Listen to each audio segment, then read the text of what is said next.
Bom dia, tudo bem, pessoal? Bom dia, Bom dia Nabil. Tudo a bem com todas você? e todos.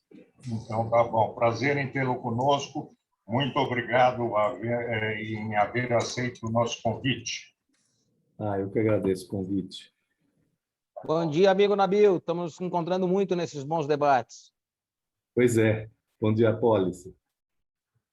Bom, já passamos 8 minutos do nosso horário inicial. Bom dia a todos. Eu quero agradecer a presença de todos para, uma vez mais, nós debatermos antecipadamente o problema de plano diretor. Eu passo a palavra ao professor Walter Caldana, que vai dirigir esses trabalhos. Professor Caldana, por favor. Muito obrigado, Pela.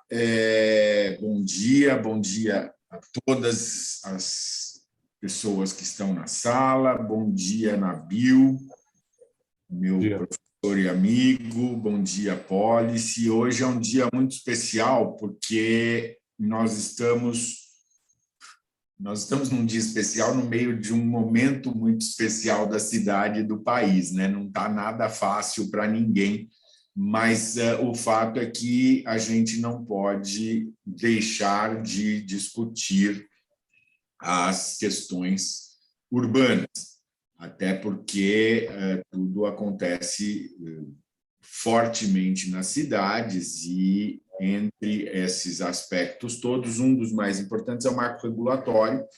E, no marco regulatório, a legislação mãe é a sempre esquecida, a gênese dele é a sempre esquecida Lei Orgânica do Município, que eu sempre faço questão de relembrá-la por uma questão de carinho, até porque a Lei Orgânica de São Paulo é boa.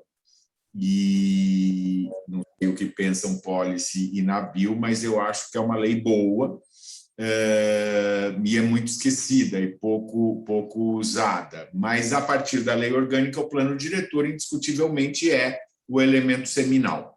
Estamos num ano que a legislação, o próprio plano prevê a sua revisão, eu vou falar disso daqui a pouco.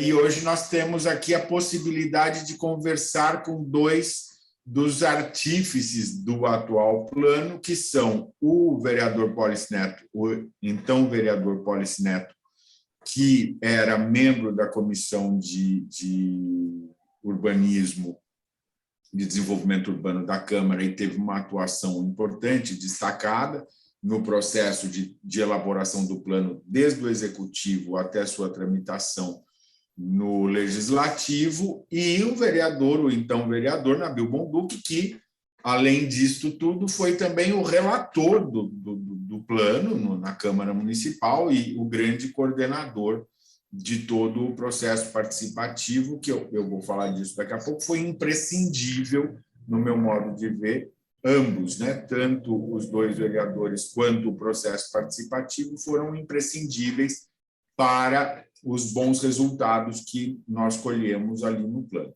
Então, hoje, nós contamos com a presença dos dois para esse bate-papo com a CPU e com os membros do NEU, que estão aqui presentes, do Núcleo de Estudos Urbanos, e eu vou passar a palavra inicialmente para Beatriz, nossa assessora técnica, que vai fazer uma introdução muito rápida, depois eu vou fazer uma breve provocação, e aí nós vamos ouvir, então, o nosso caríssimo Pólice Neto e o nosso caríssimo Nabil, e aí abrimos a palavra para a consideração das pessoas. Nosso teto é 12h30 e nós temos o hábito de cumpri-lo, então acho que nós vamos ter aqui um final de manhã muito agradável. Beatriz, por favor. Bom dia a todos, obrigada, Caldana. Eu vou compartilhar aqui rapidamente com vocês uma telinha que a gente preparou, só para ficarmos todos na mesma página, dar um panorama geral do que está acontecendo, do cronograma, como estão as etapas participativas do plano. Deixa eu ver, vocês estão vendo minha tela? Ainda não, sim, já estamos.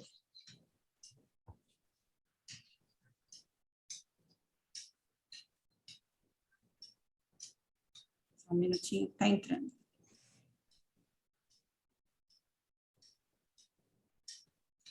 Bom, acho que todo mundo já sabe, né? Mas a gente colocou um pouquinho, a gente trouxe um pouquinho do que está sendo discutido nas reuniões temáticas, né? Como todos sabem, a Secretaria Municipal de Urbanismo e Planejamento, no início do ano, fez um chamamento público, que depois foi reaberto e estendido para todas as entidades, órgãos da sociedade civil que quisessem participar do processo intermediário de revisão do plano diretor.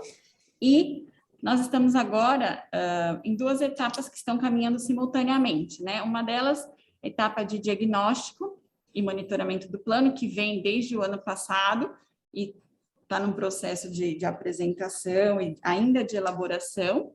E, paralelamente, já estamos no processo participativo com a execução das reuniões temáticas para aqueles que se inscreveram no chamamento público. A Associação Comercial se inscreveu logo lá no início de abril, foi uma das primeiras entidades, e ontem nós fizemos a conclusão da participação nos 5 eixos temáticos do plano diretor. Então, aqui é só para ilustrar um pouquinho quais são os principais diretrizes e objetivos do PDE válido, né, o PDE de 2014, como os senhores sabem.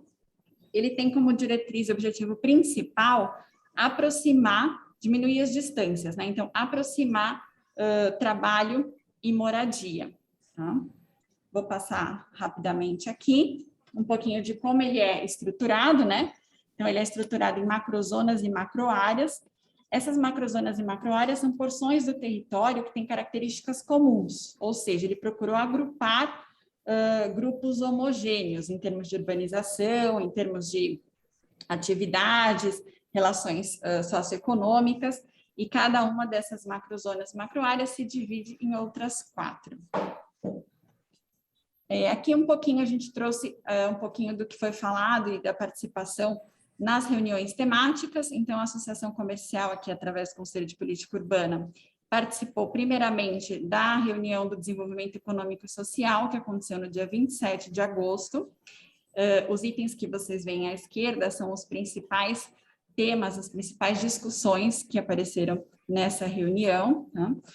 Dentre eles, queria ressaltar a reativação da área central, né, que para a gente é um tema muito caro, muito importante, como redinamizar o centro com instrumentos urbanos, com a questão de fachada ativa, uma questão de simplificação do marco regulatório e outras questões de aprovação e licenciamento.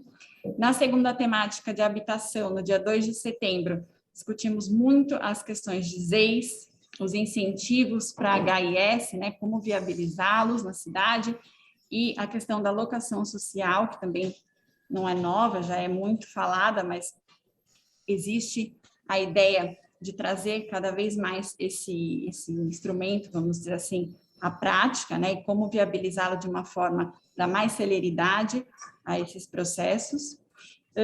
Depois tivemos a terceira reunião temática sobre mobilidade, agora no dia 10 de setembro, onde a gente discute justamente essa questão de levar a infraestrutura para as franjas da cidade, para a periferia, ou como trazer as pessoas para onde tem mais infraestrutura, para que a cidade possa ser mais policêntrica, possa diminuir as desigualdades e também as grandes distâncias que percorremos todos os dias nesse eixo casa-trabalho, né? Alguns ajustes de legislação, novas propostas com o advento da pandemia, como a questão do home office. E depois tivemos o tema de meio ambiente, no dia 13 de setembro, onde também discutimos assuntos que, para alguns aqui, são muito caros, né? A CPU, além do NEU, tem o NESA, que também trabalha com estudos socioambientais, então discutimos a questão do mapeamento das bacias hidrográficas, da qualidade da água da cidade, que tem piorado muito, como os senhores sabem, a gente está numa grave crise hídrica, então como melhorar o aproveitamento desses recursos, expandir porcentagem de área verde na cidade. E, por último, ontem, no dia 14, tivemos a reunião que discutiu os instrumentos urbanísticos, né? Uma reunião bastante densa, onde a gente tratou da aplicação de vários instrumentos, novamente da requalificação da área central, né? Até pela localização da associação comercial, e também de como melhorar e implementar alguns instrumentos que estão previstos no plano, mas ainda não foram corretamente implantados. Aqui à direita nós vemos um cronograma das etapas de revisão do plano diretor. Então, nós tivemos, desde o início do ano, por parte da Secretaria, a produção de um diagnóstico, que está disponível, vou colocar o link para vocês aqui depois, na página oficial do plano diretor. Nós agora tivemos a participação social no que eles estão chamando de modelo híbrido, que são essas reuniões temáticas, mais alguns processos presenciais de ativação em todas as subprefeituras da cidade. Essas reuniões temáticas são divididas por 50 órgãos, participações por reunião, então elas ainda avançam um pouquinho no cronograma. Na sequência, terão as minutas propostas, outras audiências públicas abertas, e depois a previsão é que em meados de novembro, final de novembro, haja um PL final, uma minuta que seja encaminhada para a Câmara Municipal. É isso. Muito obrigada. Caldana. Obrigado, Beatriz, por esse panorama geral.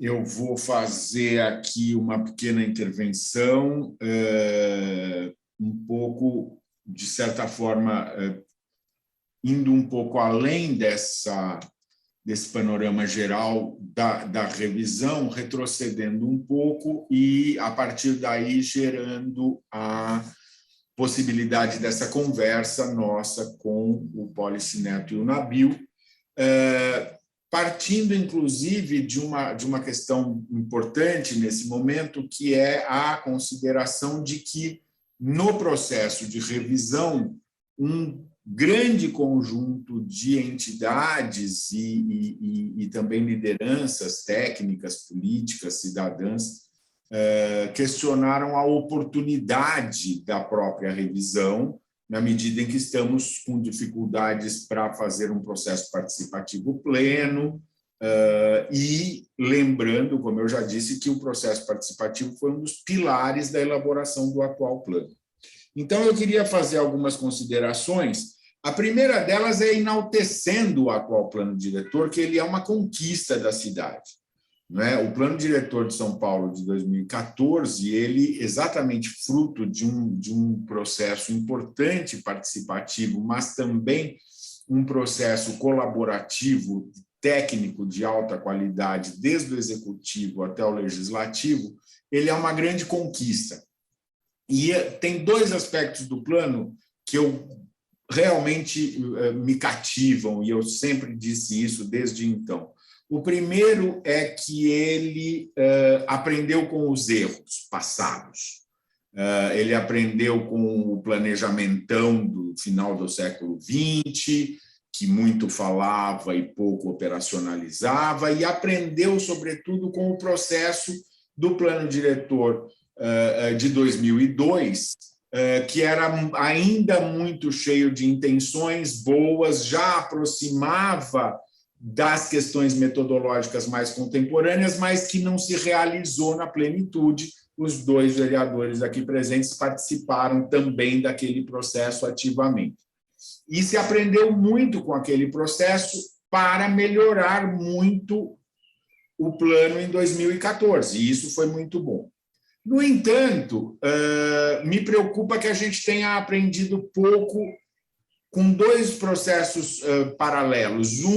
A lei de zoneamento, que depois vai ser uma discussão em si mesma, e a gente tem uma profunda dificuldade de modificar a lei de zoneamento de São Paulo, que é anacrônica e que é um dos impedimentos de evolução da cidade, no meu modo de ver. E o outro foi que nós não aprendemos muito com o processo de revisão do plano de 2002, que deveria ter acontecido em 2006 e 2008, e temo que nós tenhamos os mesmos problemas dessa vez, que é uma judicialização quase indesejável e que inviabiliza um pouco o andar da carruagem, o que gera atrasos que são caros para a cidade.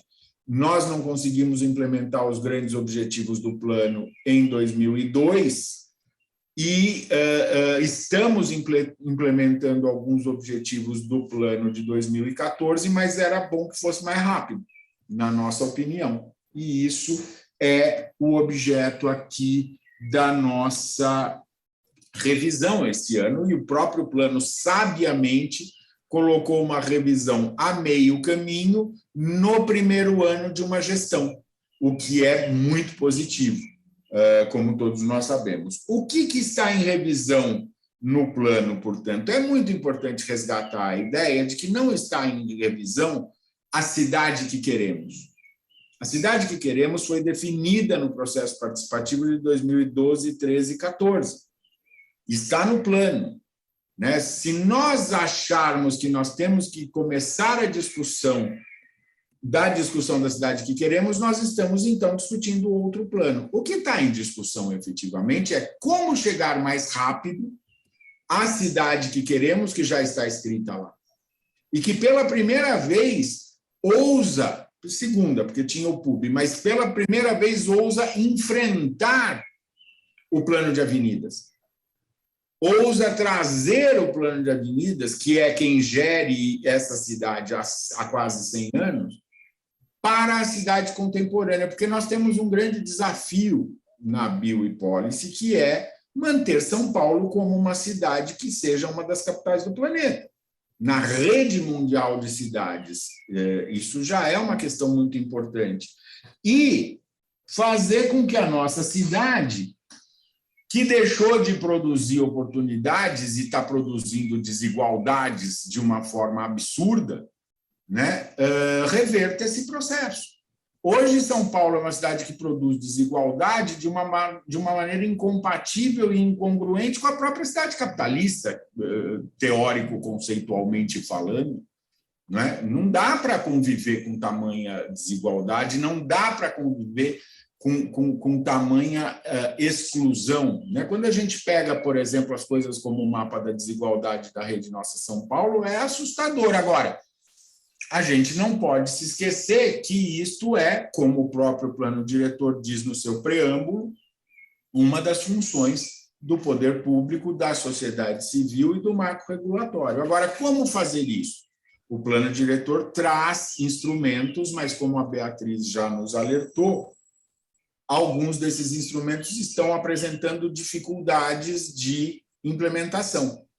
E isso faz com que os objetivos gerais do plano, sobretudo ligados à desigualdade, estejam sendo atingidos de uma maneira mais lenta do que poderiam. Então, um dos pontos de revisão fundamental é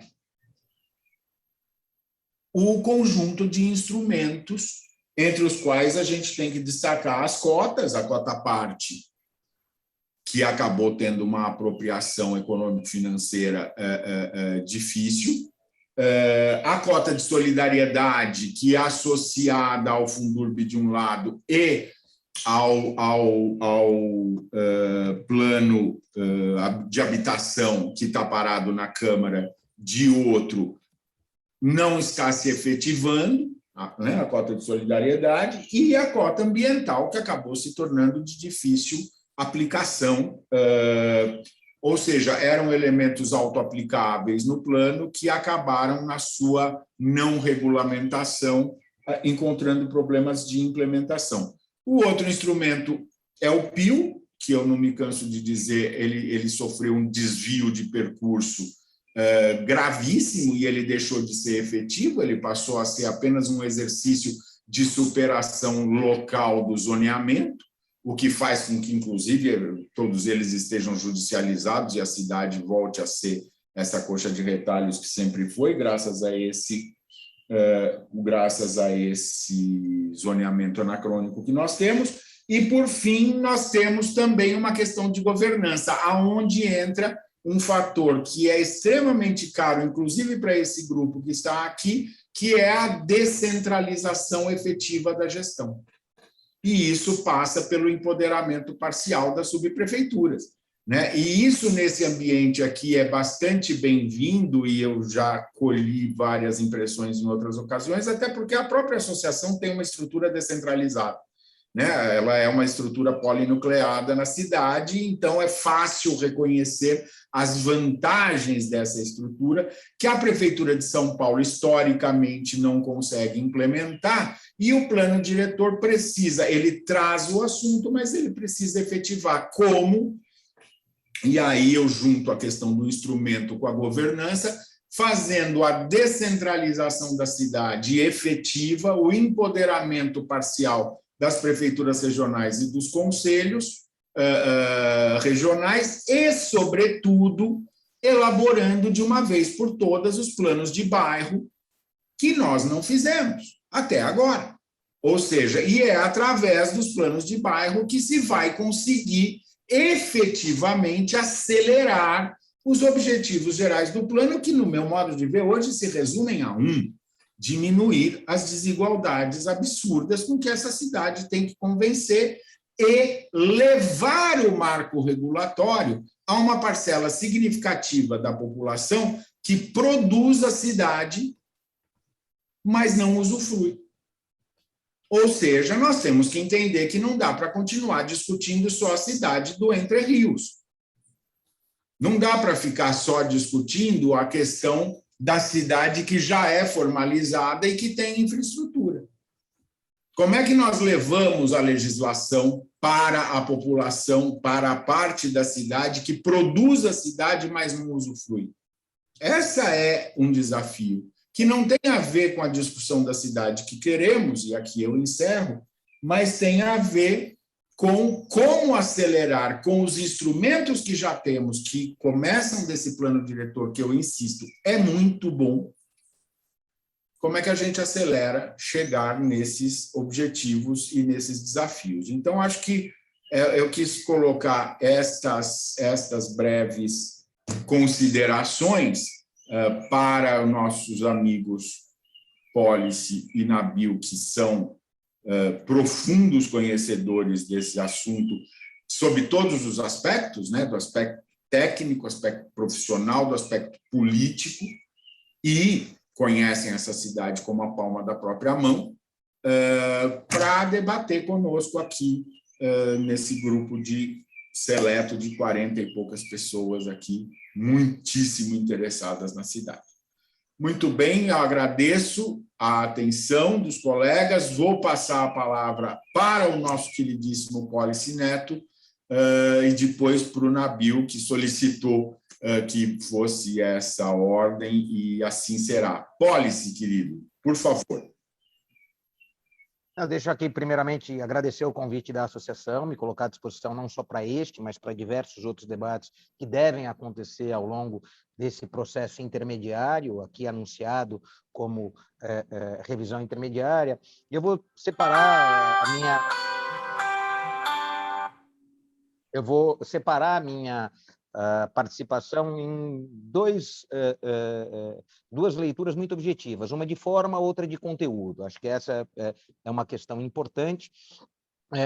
E na primeira, que é a de forma, sempre compreender que para realizar, mesmo que seja uma revisão intermediária, nós temos que ter um propósito, né? Na verdade, não é rever por rever, né? Tem algo que é absolutamente fundamental, que é o propósito que nos move a esta revisão. E aí o professor Caldana foi muito objetivo e cirúrgico ao reconhecer o propósito. Ou conseguimos acelerar a redução das desigualdades, ou a peça fundamental que o planejamento estratégico da cidade nos põe está falida, né? Então, aquela busca da função social da cidade, e, portanto, gerar uma cidade mais justa, é a ação basilar. A questão é como a gente consegue fazer isso, né? Então, esse é o primeiro tópico, e aí muito bem colocado pelo professor Caldana, que é o propósito. Qual o propósito de realizarmos um processo revisional intermediário que, insisto, não muda princípios, não muda diretrizes e não muda objetivos. Estes foram definidos no debate de 13 e 14, eleitoral de 12, que elegeu o prefeito Haddad, com a sociedade em 13 e 14. Agora, a sociedade elegeu um outro prefeito, sabendo que realizaria um processo revisional intermediário, como sabia naquela época que teria a revisão da legislação. Então, também não pode ser subtraído daquele que ganhou a eleição a tarefa delegada a ele. Então, aqui como criar as condições políticas para que isso aconteça, porque eleitoralmente isso já aconteceu. Então, é como a gente cria um ambiente em que a sociedade seja a motriz da mudança intermediária, e não o poder público. O poder público tem que ser um intérprete da vontade da sociedade, para aí sim conseguir trazer para dentro da lei aquilo que efetivamente se precisa.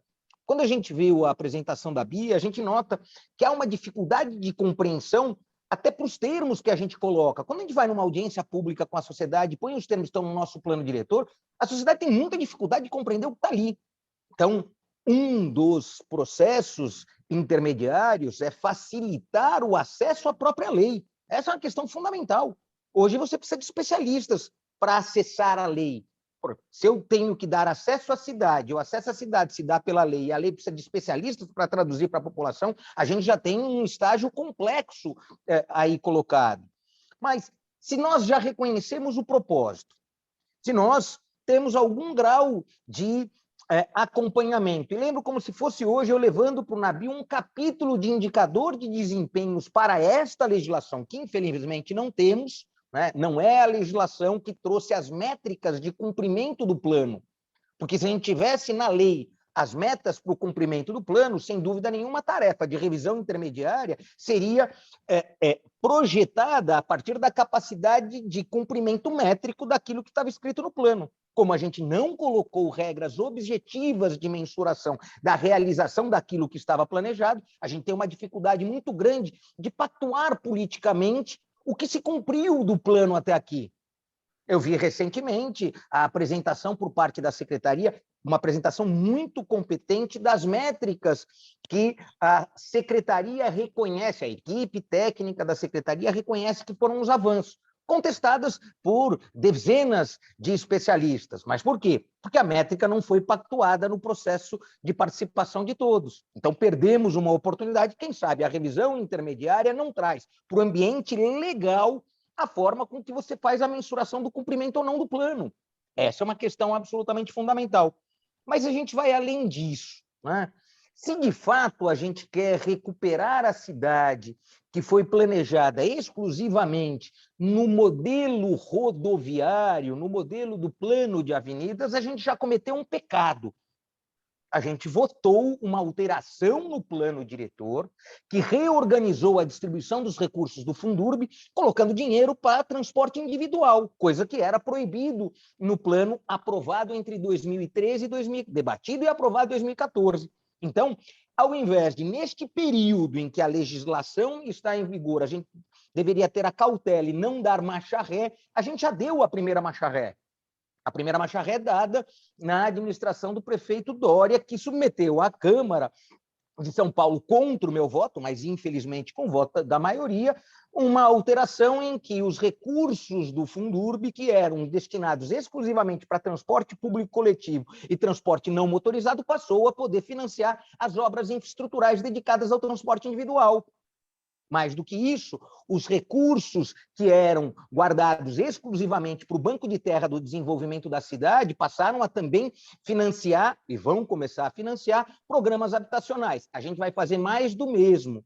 Vai pegar dinheiro de impostos ou dinheiro do Fundurb e investir objetivamente em construção de patrimônio para um seleto grupo escolhido pela sociedade para ter acesso à moradia. Por quê? Porque o prefeito de São Paulo, deste período, vetou a alocação social, vetou a alocação incentivada e vetou a alocação coletiva aprovada também no final do ano anterior ao passado. Então, se de um lado apresentava soluções que agora se reapresentam na revisão, no momento que se teve a oportunidade de fazer cumprir o que estava no plano neste período 2014-2020, não foi assim que aconteceu. Então, a gente tem um trabalho muito grande, que é observar os temas que são mais caros à sociedade e que impactaram mais neste curto período. E cito, a cidade de São Paulo conclui, neste período do prefeito Ricardo Nunes,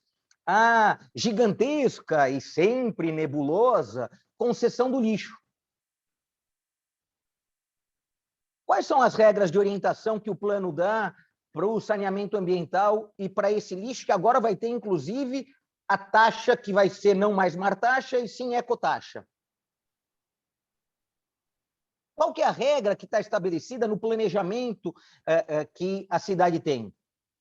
A gente vai fazer só uma renovação por mais 20 anos da concessão que está aí?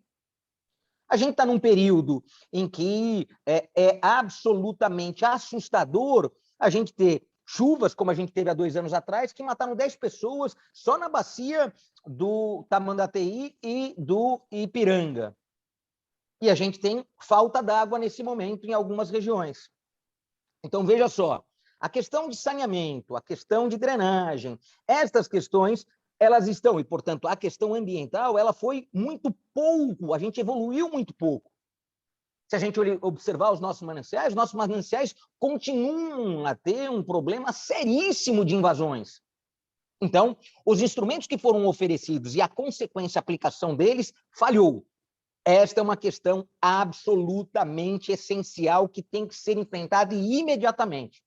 O segundo, tão importante como esse, nós temos investimentos infraestruturais importantes da cidade que não têm tido a devida cautela do município para extrair dele aquilo que é absolutamente fundamental, que é como a gente consegue aproveitar a estrutura que já está instalada para produzir esta cidade de direitos.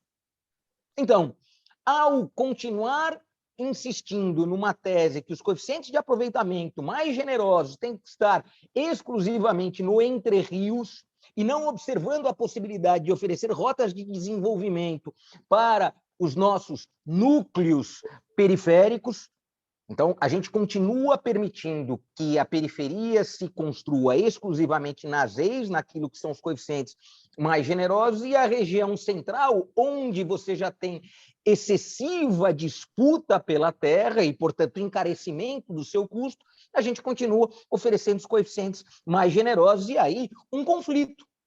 Os moradores dessa área mais infraestruturada central não querem mais os investimentos que os privados querem fazer aqui, enquanto a periferia que quer não tem os coeficientes de aproveitamento desejados por estes investidores privados. Portanto, a cidade continua a se deformar, porque espraia a pobreza, por isso a gente olha a região sul e ela continua tendo invasões, por isso a gente olha a região norte com o Rodoanel interrompido, continua tendo invasões.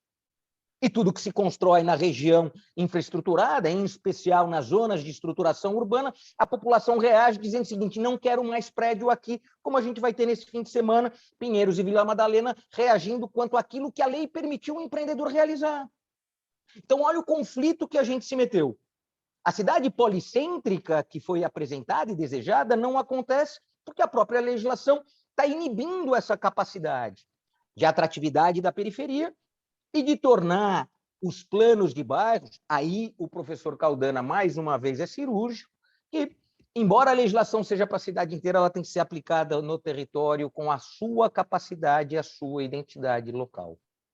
E assim, quero concluir essa minha breve apresentação inicial. Acho que a gente tem um problema de governança, sim. O problema de governança é, quem sabe, tentar introduzir nessa revisão intermediária, que ainda deve ter muito debate, e acredito nela, acredito que a gente tem que superar nesse período pós-pandêmico, e aí colocar para dentro do debate todos aqueles que ainda não participaram. Insisto, o poder público é intérprete daquilo que a sociedade quer.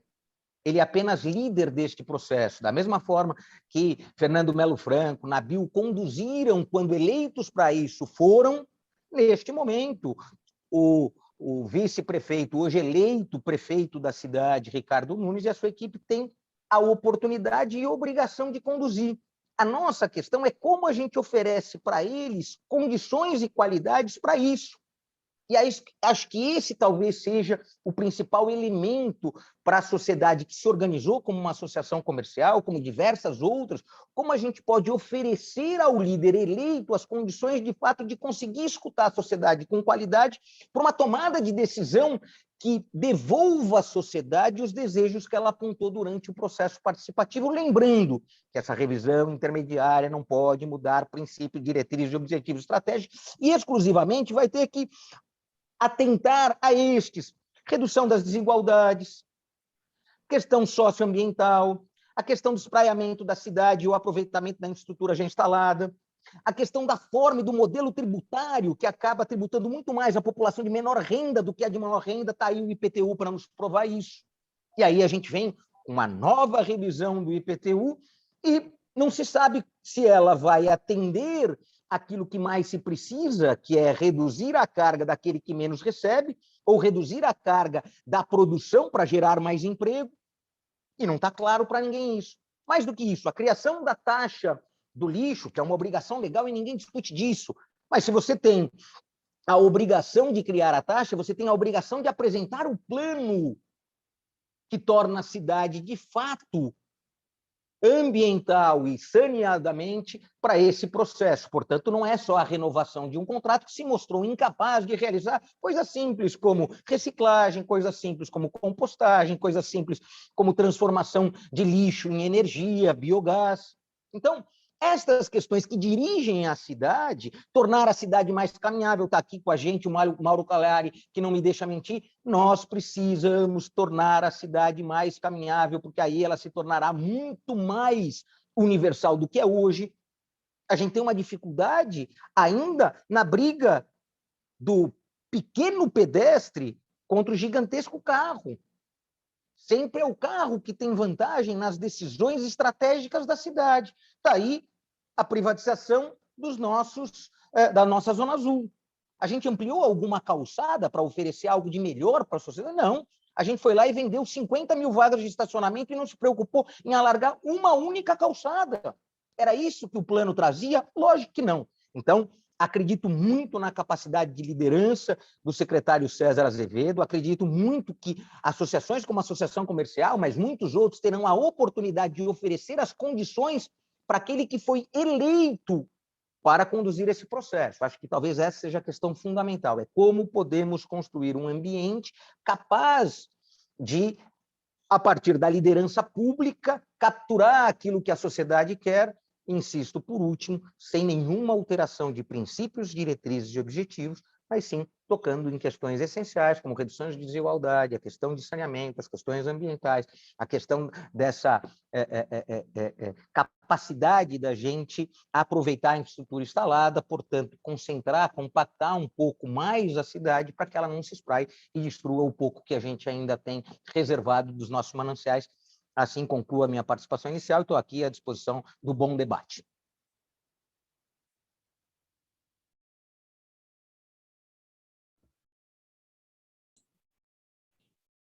Nabil, por gentileza.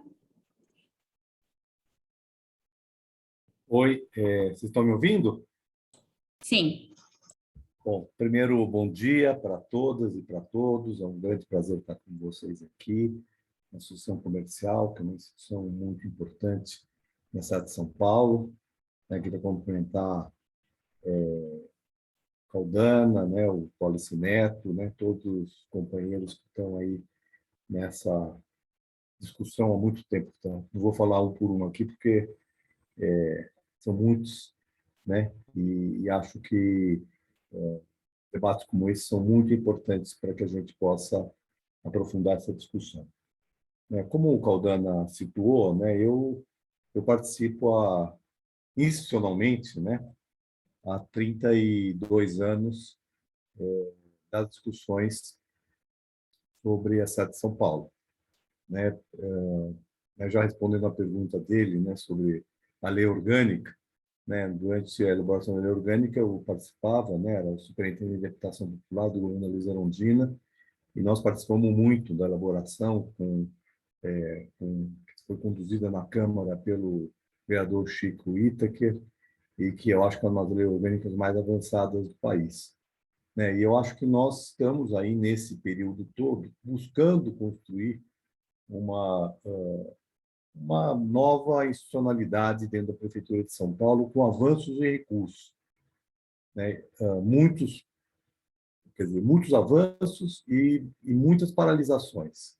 Eu acho que essa tem sido a tônica desses 30 e tantos anos de tentativa de mudança após a Constituição de 88. Eu falo pós-Constituição de 88 porque eu acho que a Constituição de 88 abriu um ciclo no país, um ciclo também na cidade de São Paulo. E aí, dali para cá, nós tivemos o Plano Diretor 2002, né, que eu participei como relator, né, na Câmara Municipal, e em 2014 tive esse mesmo papel, né, e ambos, né, nos dois momentos, com grande interlocução com o Executivo, principalmente com, né, o saudoso Jorge Rai, que foi secretário do governo da Marta, e, né, a equipe toda da Secretaria de Desenvolvimento Urbano, né, no governo do Haddad, né, liderados pelo Fernando Melo Franco. Então, o que eu queria dizer aqui é o seguinte: em primeiro lugar, se criou um sistema de planejamento, se buscou criar um sistema de planejamento dentro desse ciclo. Infelizmente, esse sistema de planejamento ele tem sido aplicado de maneira muito pouco eficaz, mas tem uma ideia por detrás dele que eu acho que é uma ideia força, e que o Walter Caldana colocou aqui, e eu sei que o Policy concorda também com ela, que são algumas ideias força. Primeiro, né, a questão da participação. A participação não é fazer audiência pública, não é fazer oficina, reunião. A participação é conseguir pactuar com a sociedade um projeto para a cidade e pactuar os vários instrumentos. Isso não é uma tarefa simples. Você pode fazer 200 audiências públicas, pode fazer não sei quantas oficinas. Isso são instrumentos, né? Mas, na verdade, o que nós precisamos é pactuar. Pactuar significa um ponto de equilíbrio entre os vários interesses e visões que estão presentes na cidade, né? Então, muitas vezes, as pessoas falam assim: a cota de solidariedade ela não está boa como deveria estar. Né? Eu poderia dizer por que ela está do jeito que ela está. Ela foi pactuada. Certo? Havia quem queria uma cota de solidariedade avançada e havia os que não queriam uma cota de solidariedade, ou queriam uma cota de solidariedade que não dificultasse uma ação do mercado imobiliário. Isso chegou a um certo ponto de equilíbrio. Então, a questão de participação é participação e a pactuação, né? Que significa uma engenharia política. Certo? A engenharia política envolve diálogo entre todos os segmentos da sociedade, né, e conseguir chegar a um certo ponto de equilíbrio que, de certa forma, ninguém fica totalmente satisfeito no processo, né? Por isso que é um processo também difícil e desgastante e muitas vezes não dá certo, tá certo? Mas você tem que chegar a um certo ponto de equilíbrio. Esse é o primeiro princípio. O segundo princípio primeiro dos princípios institucionais. O segundo princípio é instituir um sistema de planejamento. A gente fala muito de plano diretor, né? Eu acho que o plano diretor é uma peça do sistema de planejamento. Acho não, ele é uma peça. A peça é importante, fundamental, mas ele não é a única peça e ele é absolutamente insuficiente. Ninguém vai reduzir as desigualdades com o plano diretor, né? Mesmo que ele seja muito eficaz do ponto de vista de autoaplicável, etc., superando aquilo que eram os planos diretores antigos, que eram planos de diretrizes.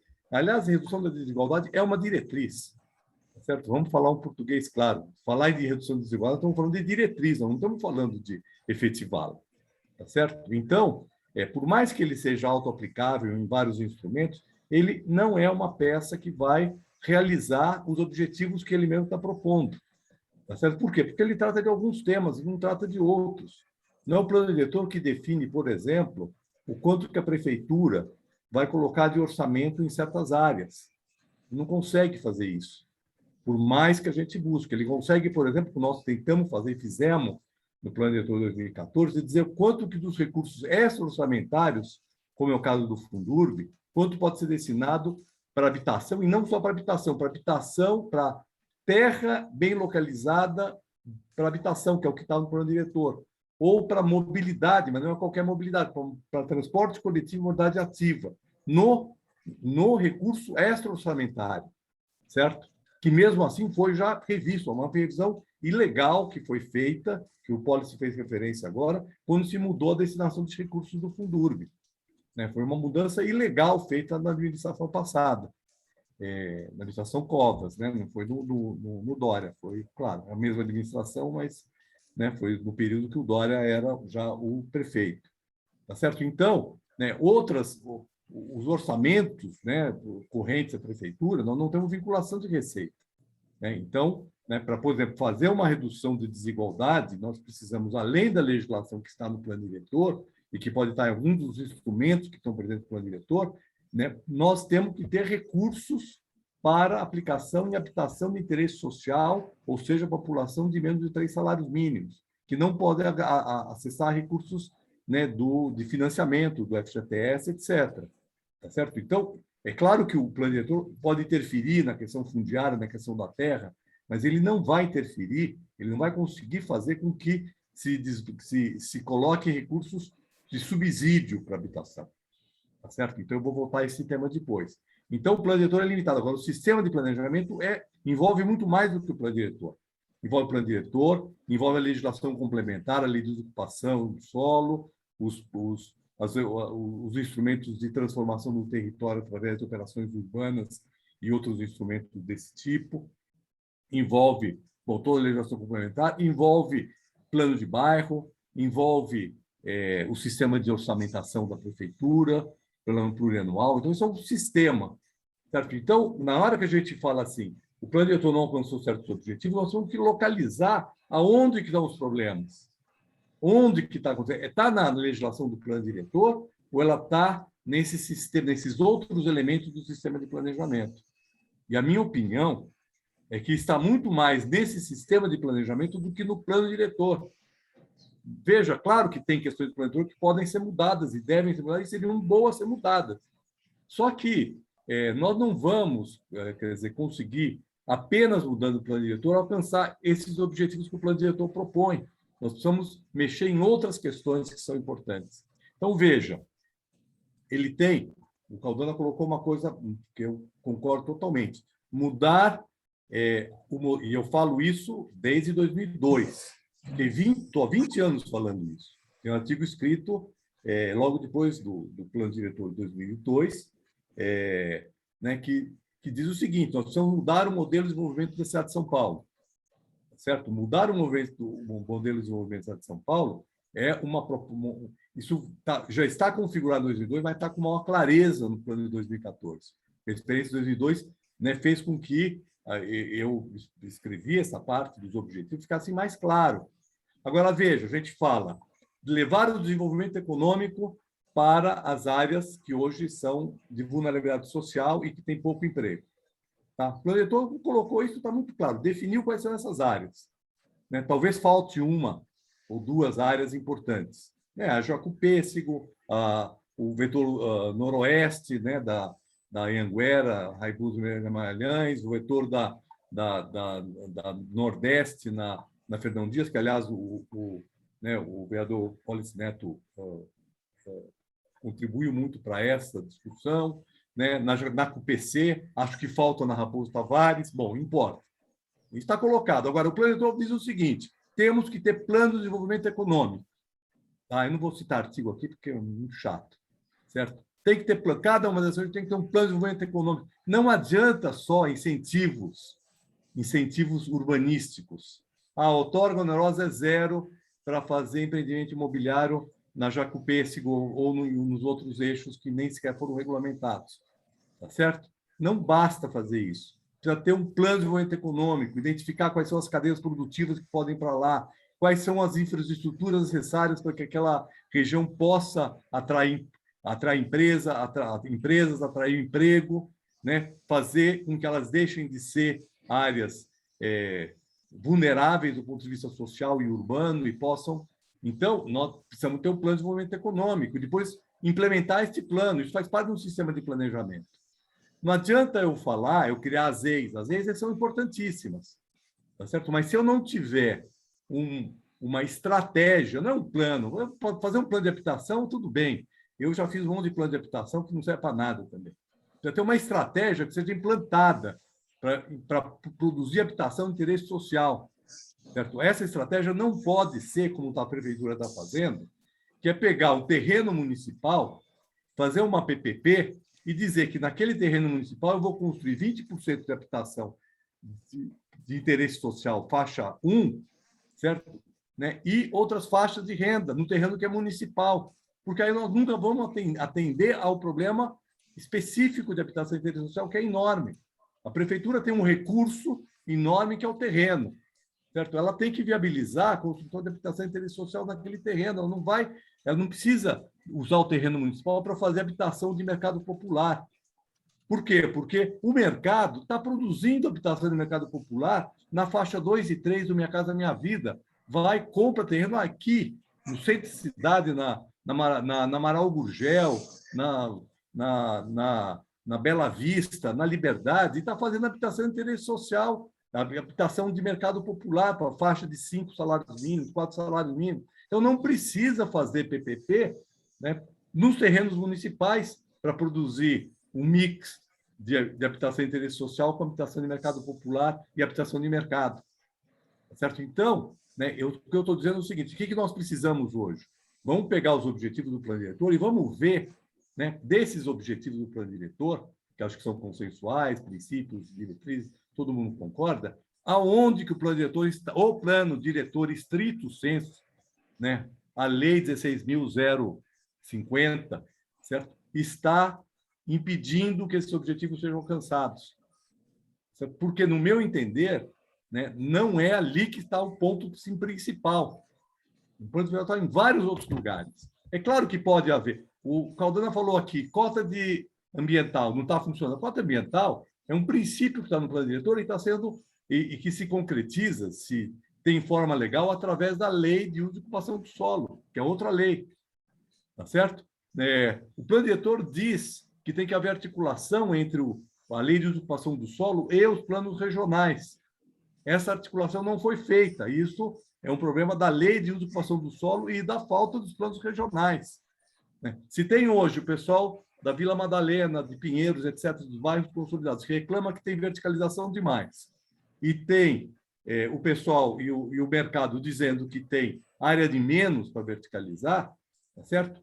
Eu quero dizer o seguinte: em primeiro lugar, né, o plano diretor tem os vários instrumentos necessários, tá certo, para que isso não acontecesse, estão no plano diretor. O plano diretor diz que o adensamento ele tem que ser compatibilizado com as diretrizes, as questões de caráter social, ambiental e cultural.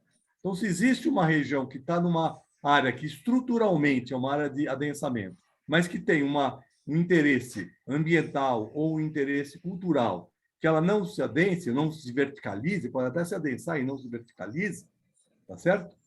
Isso não é um problema do plano diretor, é um problema da lei de ocupação do solo. O plano diretor diz que quando um quarteirão tem mais de 50% de prédio com mais do que o gabarito de 8 metros, de 8 andares e 28 metros, ali pode haver empreendimentos com gabarito superior. O plano diretor fala isso. Então, agora, como que isso pode se concretizar? Tanto a primeira questão como a segunda. Num plano regional, articulado com uma revisão da lei de ocupação do solo, que olhe o território e diga, olha, aqui a gente talvez não deva verticalizar, e ali, onde na estrutura geral do plano diretor não deveria ter áreas verticalizadas, deve-se verticalizar, porque, obviamente, se eu tenho um quarteirão que tem 60% a 70% com prédio com 12 andares ou com 16 andares, não tem sentido eu fazer prédios mais baixos naquele quarteirão. Agora, isso é olhar o território, que o plano diretor não olha o território numa cidade como São Paulo, que é enorme. Ele não consegue olhar o território na especificidade. Então, ele tem uma estrutura. Qual é a estrutura dele? A estrutura dele é adensar próximo ao transporte coletivo e tornar as áreas distantes do transporte coletivo com densidades mais baixas e com áreas que são predominantemente horizontais e que estão ocupadas e que estão em uso, que têm uma história, que elas sejam menos impactadas pelo processo de verticalização. Então, isso é uma estrutura geral, que o plano diretor não deve mudar isso. Certo? Agora, o plano diretor traz instrumentos para que, numa lei complementar, essas discussões possam se dar com base no território. Então, eu acho que é a questão central que nós temos que entender. Né? Não é que eu sou contra revisar o plano diretor, né? É que eu acho que não é aí que está o problema. Então, vamos perder um tempão, né, numa puta discussão para discutir revisão de plano diretor, que vai deixar intocado os problemas que são reais, onde precisa haver efetivamente uma alteração. Então, eu acho que eu queria colocar essa questão aqui, nós poderíamos discutir muitas coisas, mas veja, tudo isso se combina com uma prefeitura que já destruiu e continua destruindo seu sistema sua estrutura institucional de planejamento. Se a gente está falando aqui que nós vamos implementar um sistema de planejamento, nós vamos ter uma estrutura institucional. Então, veja, no governo da Marta, quando eu falei que tem uma continuidade, o governo da Erundina propôs a criação das subprefeituras, né, com muita força e peso. Bom, isso não foi aprovado pela Câmara, caiu no descaso, o governo da Marta voltou a colocar essa questão e criou uma estrutura dentro da subprefeitura, que é uma coordenadoria de desenvolvimento urbano, que fez os planos regionais, articulado com o zoneamento, em 2003, 2002, 2003, aprovado em 2004, com base numa estrutura institucional, numa coordenação de planejamento da subprefeitura, com assessorias, cada subprefeitura com uma assessoria. Naquela época, eu, né, fiz esse questionamento, que isso foi importante, mas eu acho que faltou uma coordenação. Então, acontecia de você ter numa subprefeitura uma situação, na outra uma situação muito diferente, e não houve uma coordenação, um ordenamento, né, que pudesse fazer com que essa combinação entre descentralização e coordenação geral acontecesse. Tudo bem, mas foi um passo importante. Bom, essa estrutura foi desmontada das subprefeituras que perderam essa capacidade institucional. Agora, veja bem, né, eu nem cheguei a falar disso aqui, né, mas nós temos no plano diretor, tanto em 2002 como em 2014, uma região toda, que era a macrozona de reestruturação e requalificação, e que no plano em 2002 e que em 2014 foi mudado o nome, mas o princípio é o mesmo, que é a macrozona de estruturação metropolitana, que é uma ferradura no entorno do centro expandido, onde nós temos um grande potencial construtivo, e ali se propõe o quê? Fazer projetos urbanos para poder fazer, a partir do projeto urbano, um processo de transformação daquele território, que ali é o coração de uma mudança, que, do meu ponto de vista, está se perdendo por falta de... Bom, qual é o órgão responsável para fazer isso? O SP Urbanismo. O SP Urbanismo acabou, no início dessa administração, de demitir todos os técnicos qualificados e transformou o SP Urbanismo num cabide de emprego, perdendo totalmente a capacidade de fazer um processo, né, de acompanhamento desses planos. Veja que a última operação urbana aprovada em São Paulo foi no governo da Marta Suplicy, Água Espalhada, tá certo? Depois disso, né, se aprovou a Jacopesco, que era equivocado com a operação urbana, tá certo? E não se aprovou nenhuma outra, tá certo? Na região mais importante, onde a gente precisa planejar e é onde dá para se mesclar desenvolvimento econômico com habitação de interesse social, com habitação de mercado, e que é onde a cidade pode crescer. Então, nós temos que olhar, né, para a cidade de São Paulo, né, e trabalhar com a ideia que nós temos que ter um sistema de planejamento, tá certo? Temos que identificar onde estão os pontos cruciais, os pontos de estrangulamento das propostas, se está no plano diretor, se está na lei de ocupação do solo, se está na falta de um plano de desenvolvimento econômico, se está na falta de implementação do plano de resíduos, que ninguém fala, né? Mas nós temos um plano de resíduos sólidos que está compatível com o plano diretor, tá certo? Que foi feito aprovado em 2002, teve um processo grande. Todas as questões que o Pólice levantou aqui estão naquele plano, um plano muito avançado, né, que foi coordenado pelo Silvano e que, claro, precisa ser revisto, precisa ser repensado, mas, tá certo? O que nós temos que ter um plano, né, hoje de resíduos sólidos, que os princípios dele estão no plano diretor, não precisa mudar muita coisa no plano diretor.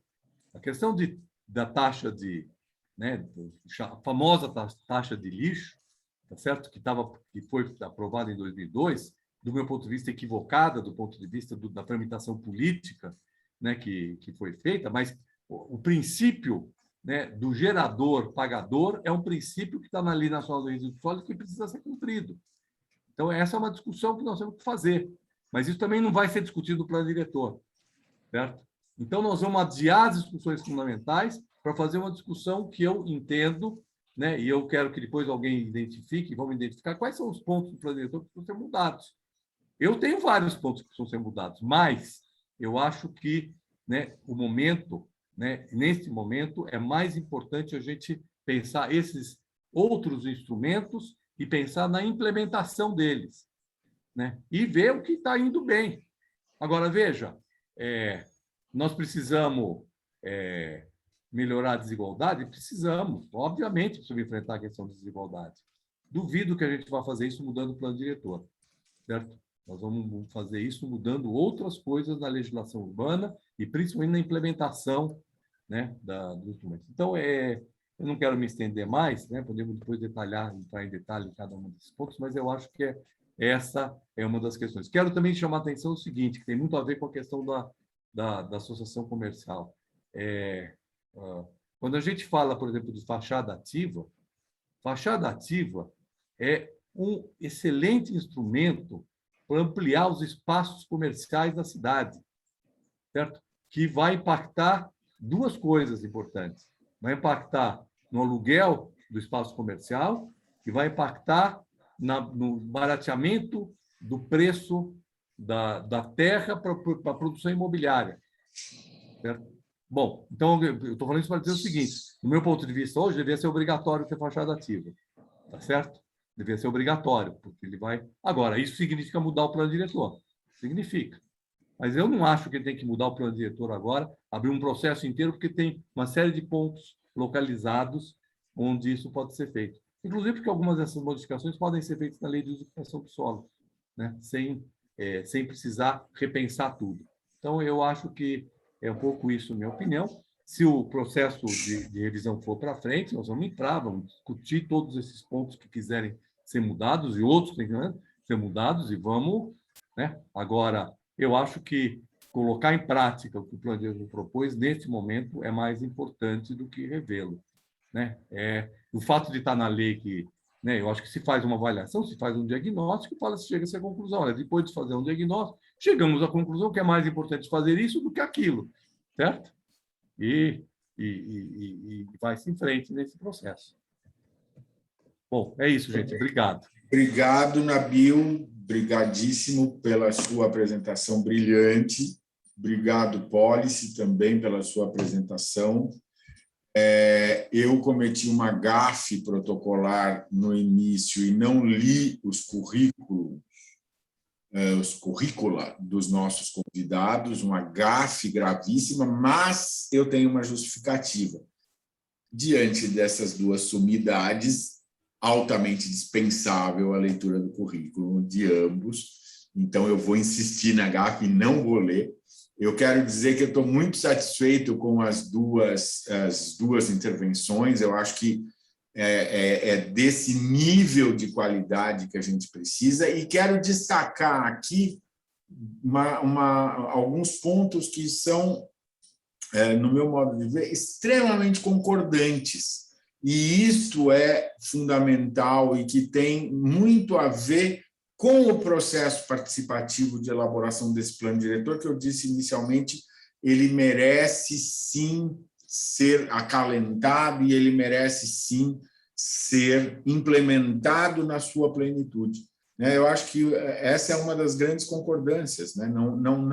Não se discute esses grandes objetivos estratégicos, não se discute os critérios. Eu acho que a discussão ela fica claramente circunscrita a qual o papel dos instrumentos que estão dentro do plano e que foi uma inovação, na medida em que o plano trouxe instrumentos autoaplicáveis, qual é o papel deles e como fazê-los mais eficazes. E, como o Nabil muito bem destacou, como fazer com que o resto do marco regulatório ou sistema de planejamento trabalhe a favor e não lateralmente ou, às vezes, até divergentemente.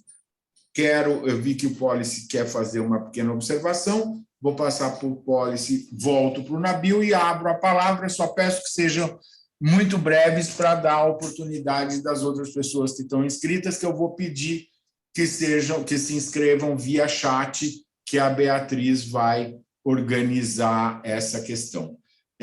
Então, efetivamente, é isso. Gostaria de destacar esses pontos de convergência, gostaria de destacar claramente essa questão de que não basta realmente o plano para a efetividade, eu quero reforçar isso para a sua própria efetividade, ainda que ele tenha inovado ao trazer instrumentos autoaplicáveis, e nós temos, sem dúvida nenhuma, um problema crucial na cidade, que é a questão da lei de zoneamento, que eu abri a nossa sessão dizendo que é anacrônica, e essa sim merece uma revisão estrutural, no meu modo de ver, que vai ser complicadíssima de ser feita na cidade de São Paulo, porque é uma lei que tem 50 anos e não muda.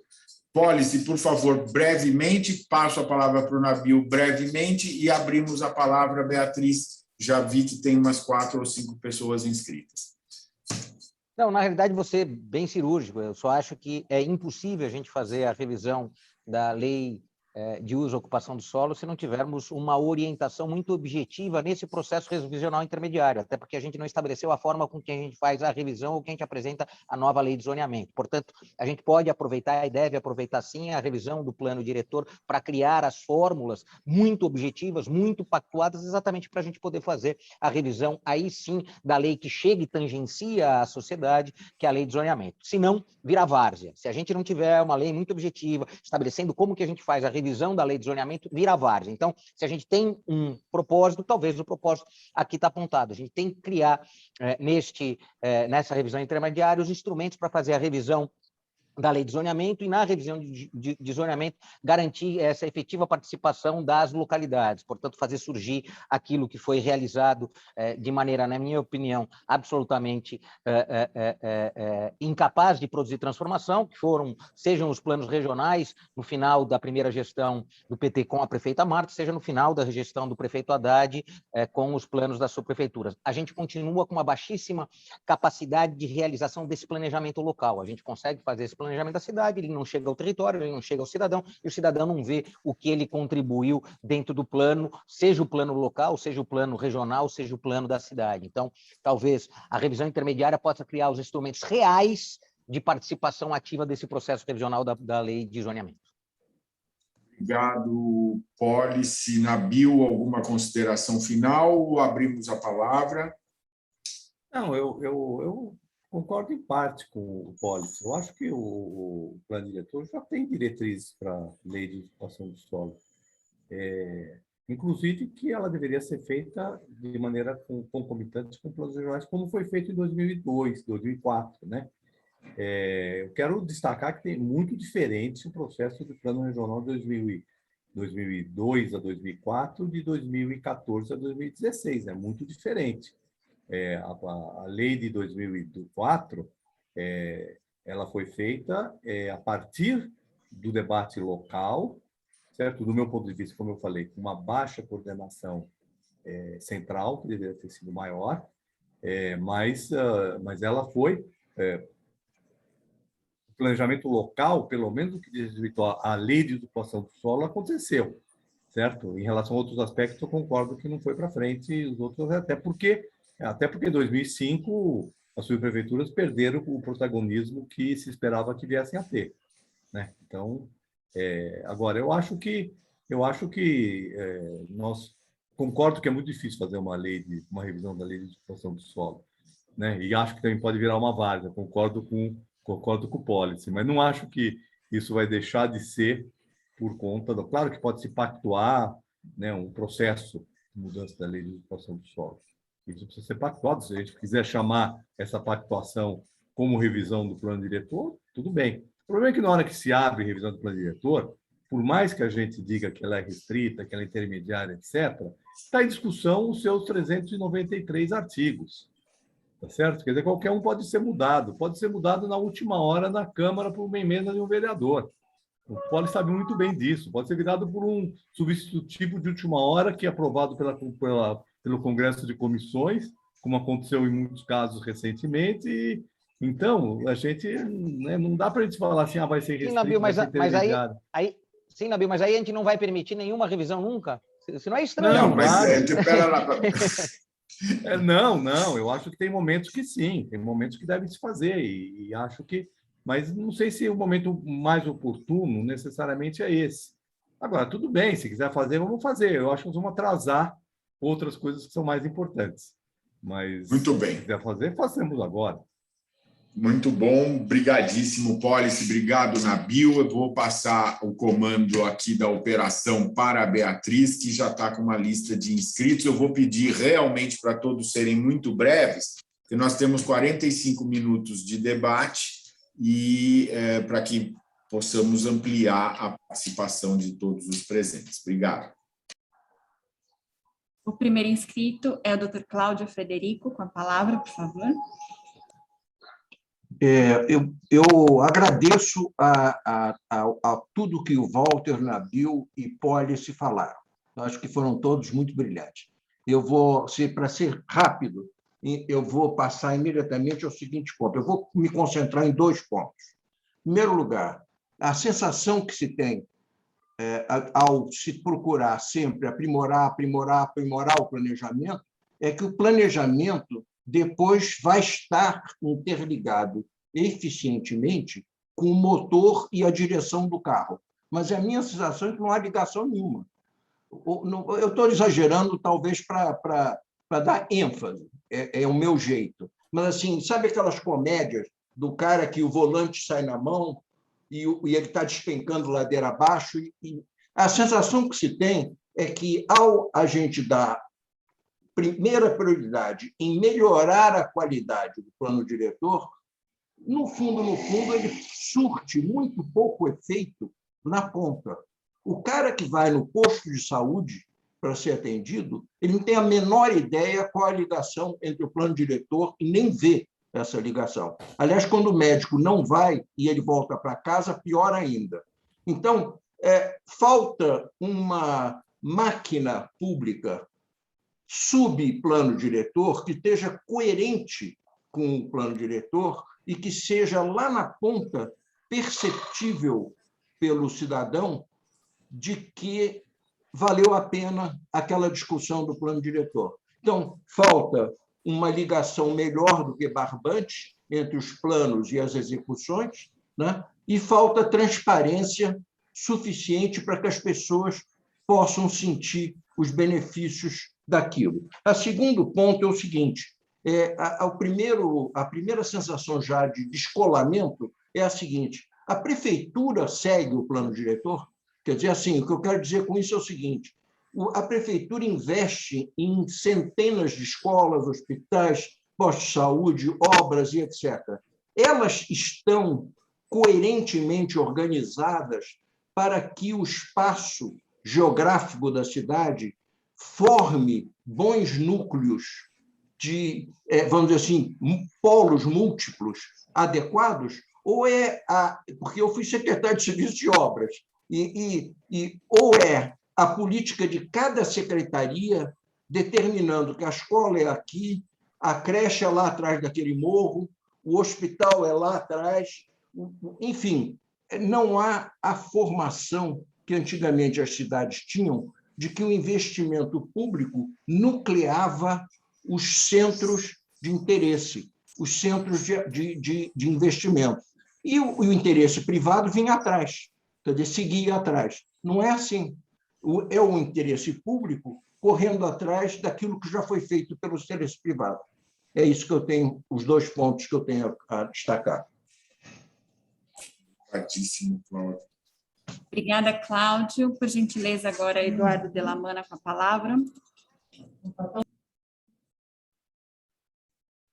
Bom dia, Pólice Neto. Bom dia, Nabil Bonduque, colegas da CPU e do NEO, da Associação Comercial de São Paulo. Em primeiro lugar, eu queria parabenizar, na pessoa do Pella, essa importantíssima webinar.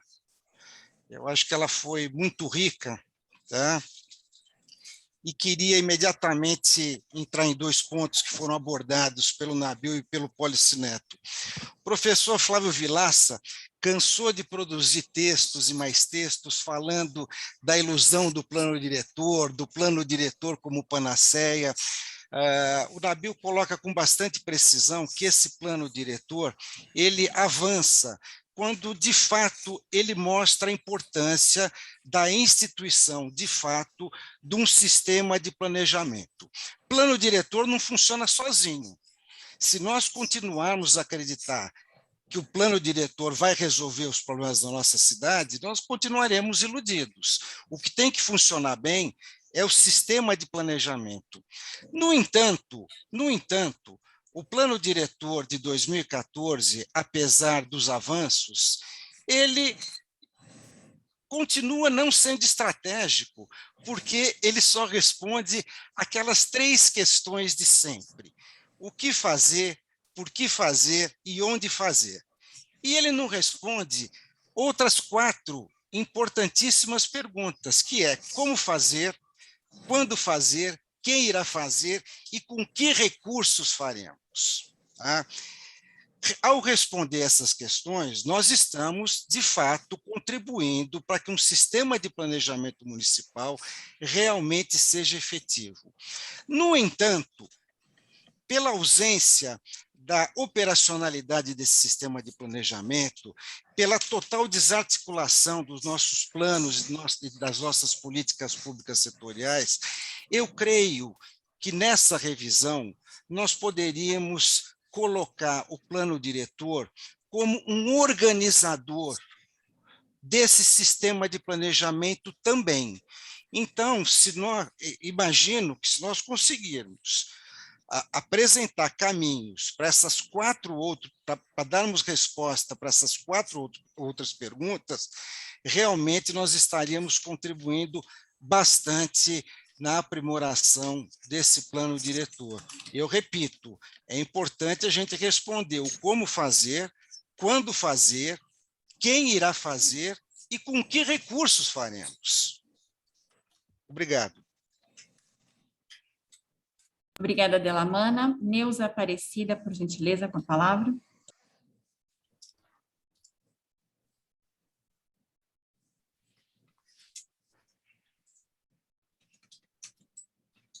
Neuza, precisa ativar o microfone, por favor.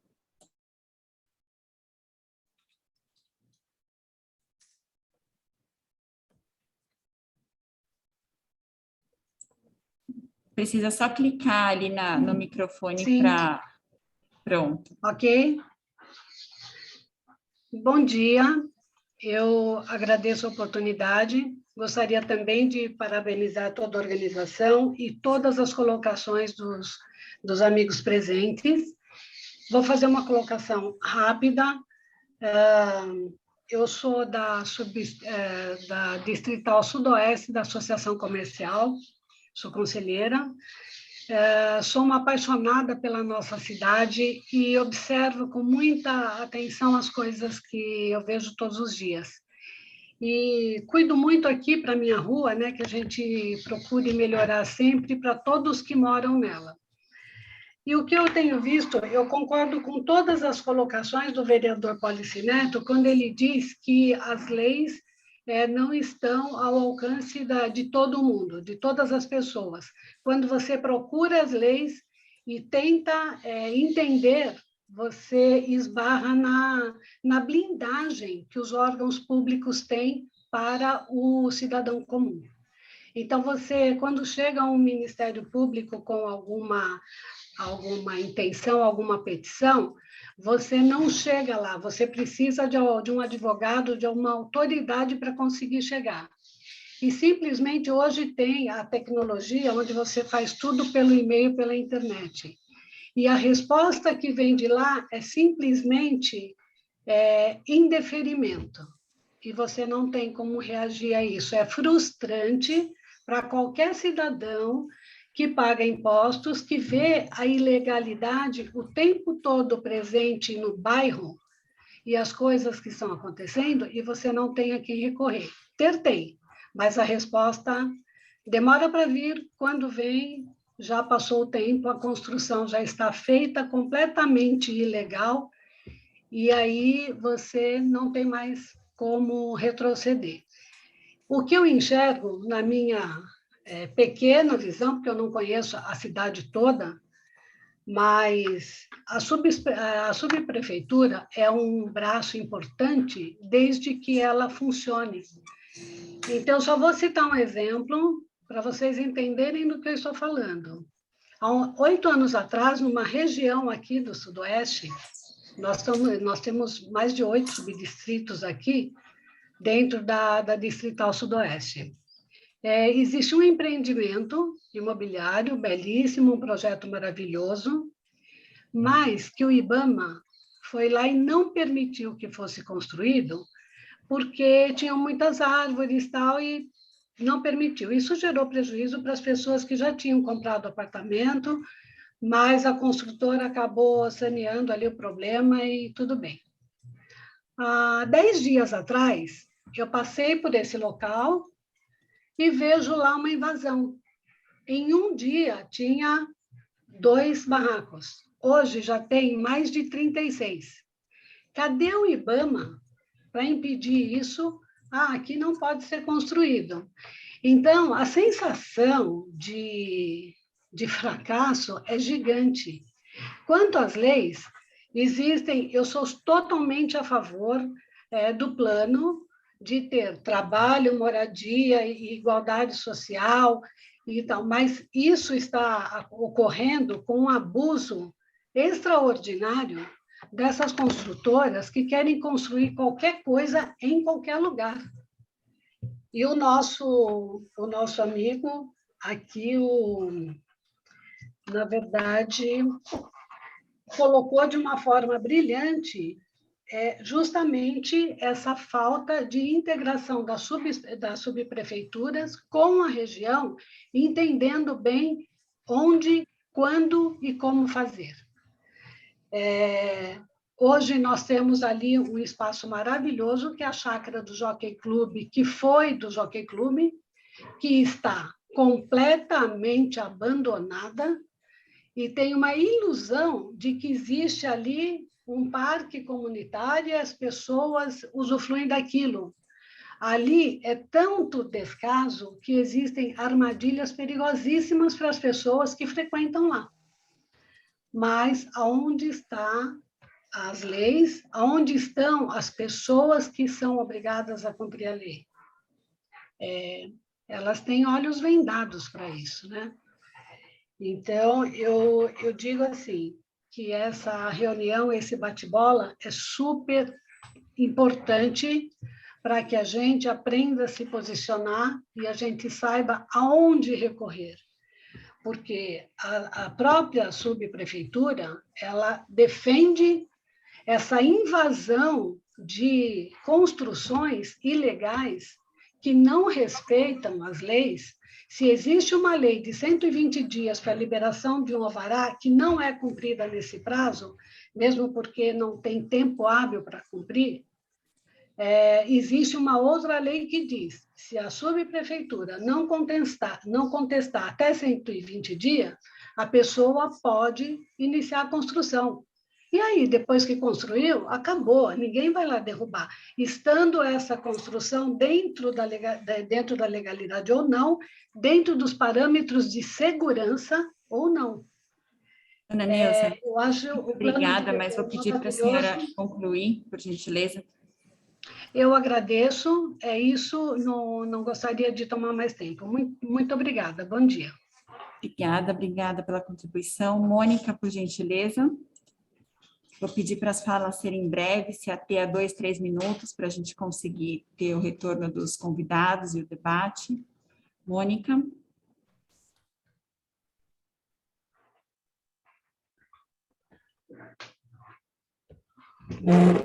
Oi, desculpa. Um pouco, agora mesmo me bagunçou um pouco aqui. Bom dia a todos. Muito obrigada pelas falas dos palestrantes. Eu gostaria de fazer 2 perguntas, que é em relação à fiscalização, em relação ao que está previsto no plano diretor. Eu percebo que é chovendo molhado um pouco, né? Porque pelas falas dos palestrantes percebemos que esta é a grande questão, porém, aqui em Pirituba, Zona Norte, Pirituba, Jaraguá, a gente está assim como se fosse um canteiro de obras, né? Então, o plano diretor está em pleno andamento, funcionamento, e o que a gente percebe é justamente que não há uma preocupação em relação ao desenvolvimento econômico local, porque os lançamentos são praticamente voltados para residência, primeira pergunta, então, é essa: como fiscalizar esses empreendimentos agora? E a segunda pergunta é: ouvi dizer que existe algo parecido com um conselho, os conselhos funcionam meio complicados, mas tudo bem, que existiria um conselho fiscalizador, observador, pelo menos, do plano diretor, que deveria ser implantado dentro das prefeituras regionais. Ouvi dizer, não sei se procede, disseram que está no plano diretor, então gostaria de saber se procede e se seria possível, então, implantar esses conselhos dentro das subprefeituras para a gente poder acompanhar o plano diretor. Muito obrigada. Obrigada, Mônica. Manaus, por gentileza.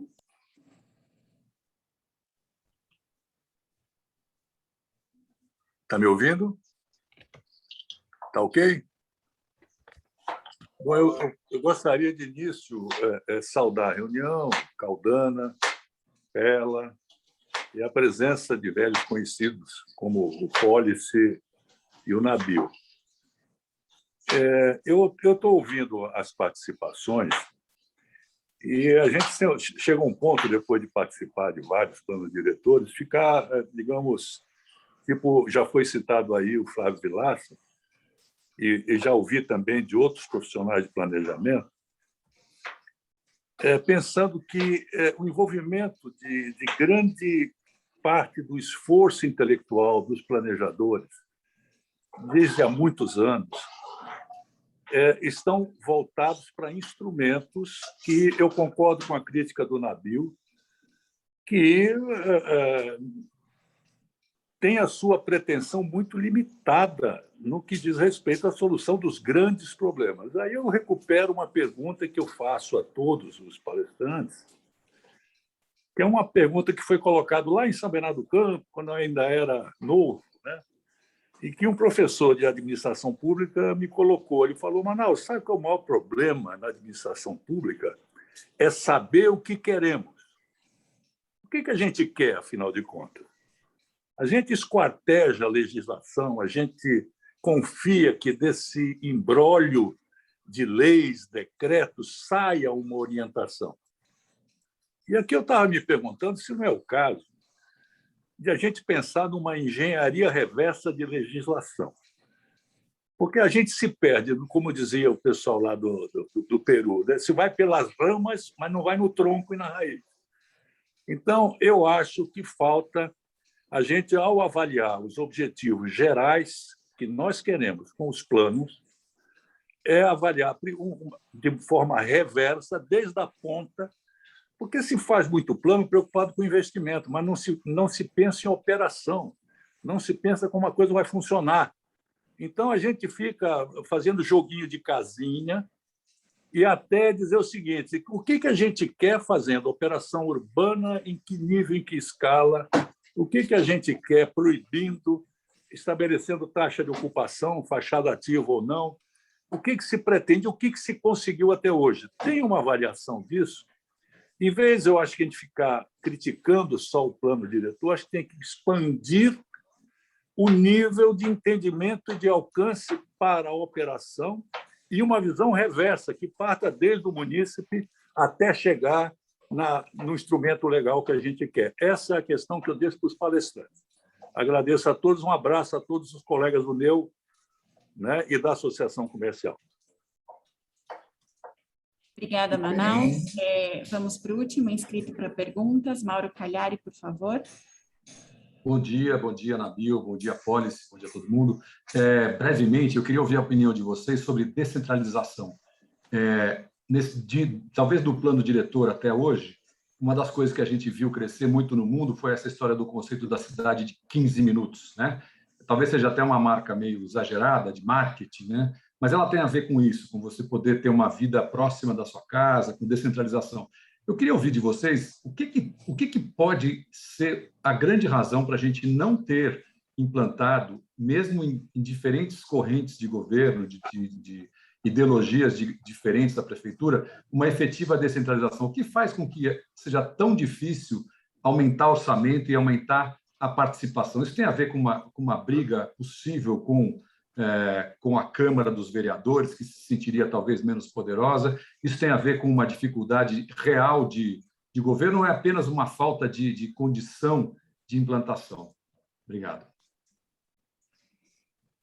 Aldana, não temos mais inscritos. Ok, obrigado. Bem, acho que todas as questões que foram colocadas importantíssimas. Eu quero aproveitar, antes de passar a palavra, então, para os convidados fazerem suas considerações finais e respostas, realmente destacar duas questões. A primeira, com relação às perguntas e colocações, a primeira é que dois aspectos, de novo, vêm à tona quando a gente faz essa discussão, como vinham já em todo o processo participativo de elaboração do plano. Nabil e Policy vão lembrar bem disso, né? A gente que acompanhou tão de perto, que é assim, quando vai se discutir o plano diretor, se misturam as escalas. Por quê? Porque as pessoas têm, ainda que o desejo, a compreensão de que se está discutindo a grande escala, mas as pessoas, nós, temos o desejo de discutir o que está acontecendo na minha frente, né? O Cláudio foi claríssimo, enfim. E outros aqui foram muito claros nisso. Isso me parece muito importante. E, por outro lado, também fica claro a ânsia por instrumentos que façam com que os bons desejos e os bons propósitos aconteçam.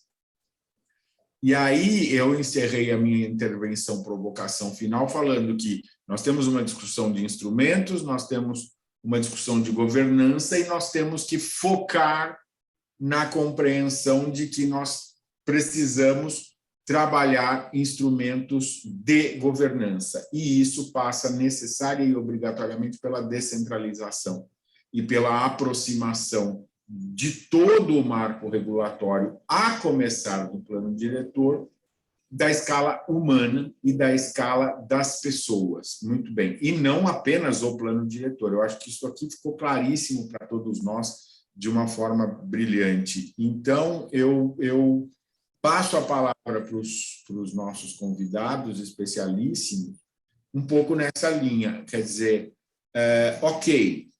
independente de uma discussão de curtíssimo prazo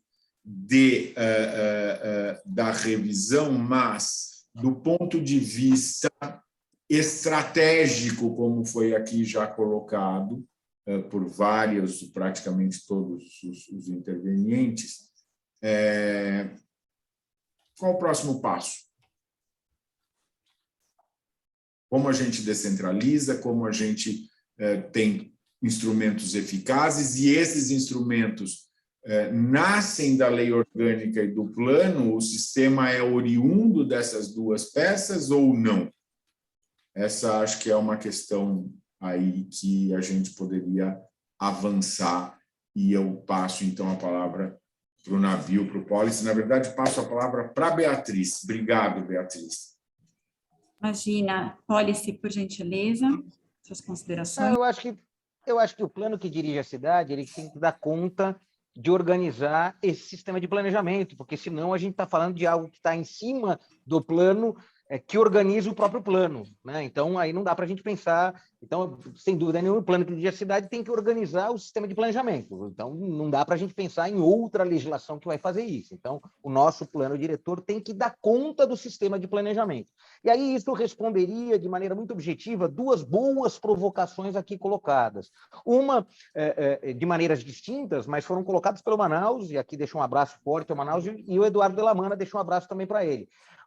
Eles falaram de maneiras distintas como você chega no resultado, né? O Eduardo foi lá e falou, tem 4 perguntas não respondidas.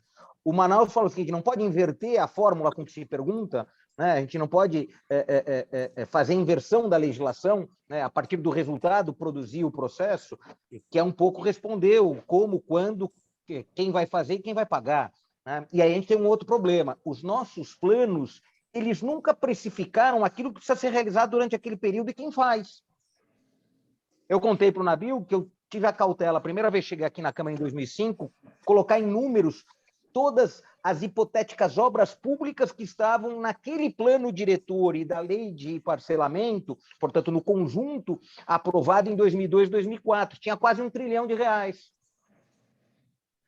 Para isso, nos 10 anos do plano, a gente tinha que ter 100 bilhões de investimentos. A gente tinha mais ou menos 3 ou 4% disso. Portanto, a população olhava para o plano e dizia assim, isso é tudo mentira. Se ele faz 3, 4% daquilo que a gente espera, a sociedade olha para a gente e fala, isso é tudo de mentira. Que aí vem naquilo que o Cláudio Frederico, deixo aqui também meu abraço, Cláudio Sena Frederico, deixo meu abraço, meu carinho, porque aí a gente passa a ter um plano que, ao não conseguir apresentar a organização, o sistema de planejamento de fato, falha não na execução, falha no conjunto de promessas ou conjunto de intenções que passa à sociedade, porque ele mesmo não fez um processo simples do ato do planejar, quer dizer quanto custa, ao dizer quanto custa, qual pedaço desse custo que eu vou colocar para aqueles 10 anos, 12 anos, 15 anos ou 20 anos. E aí, portanto, é reduzir a carga de expectativa que gera para o plano esse desalento, esse negócio, isso não é para inglês ver, não precisa acreditar muito nisso. E aí, uma parte da sociedade que precisava acreditar no plano, porque devolve a ela direito à cidade, sai, e aí a gente fica com planos voltados mais à atividade econômica exclusivamente. Como ele está muito ligado ao que se constrói na cidade, fica parecendo que todo o esforço que a gente faz para produzir plano diretor de legislamento é para construtor. Então, esse é o grande problema, que o recheio da cidade, aquilo que dá vida à cidade, fica relegado a um segundo plano, exatamente por essa falta de articulação. Então, acho que a gente tem uma oportunidade, sim, nessa revisão intermediária, insisto nisso, é uma super oportunidade, mas a gente tem que abandonar a pretensão de que só um grupo político pode fazer isso.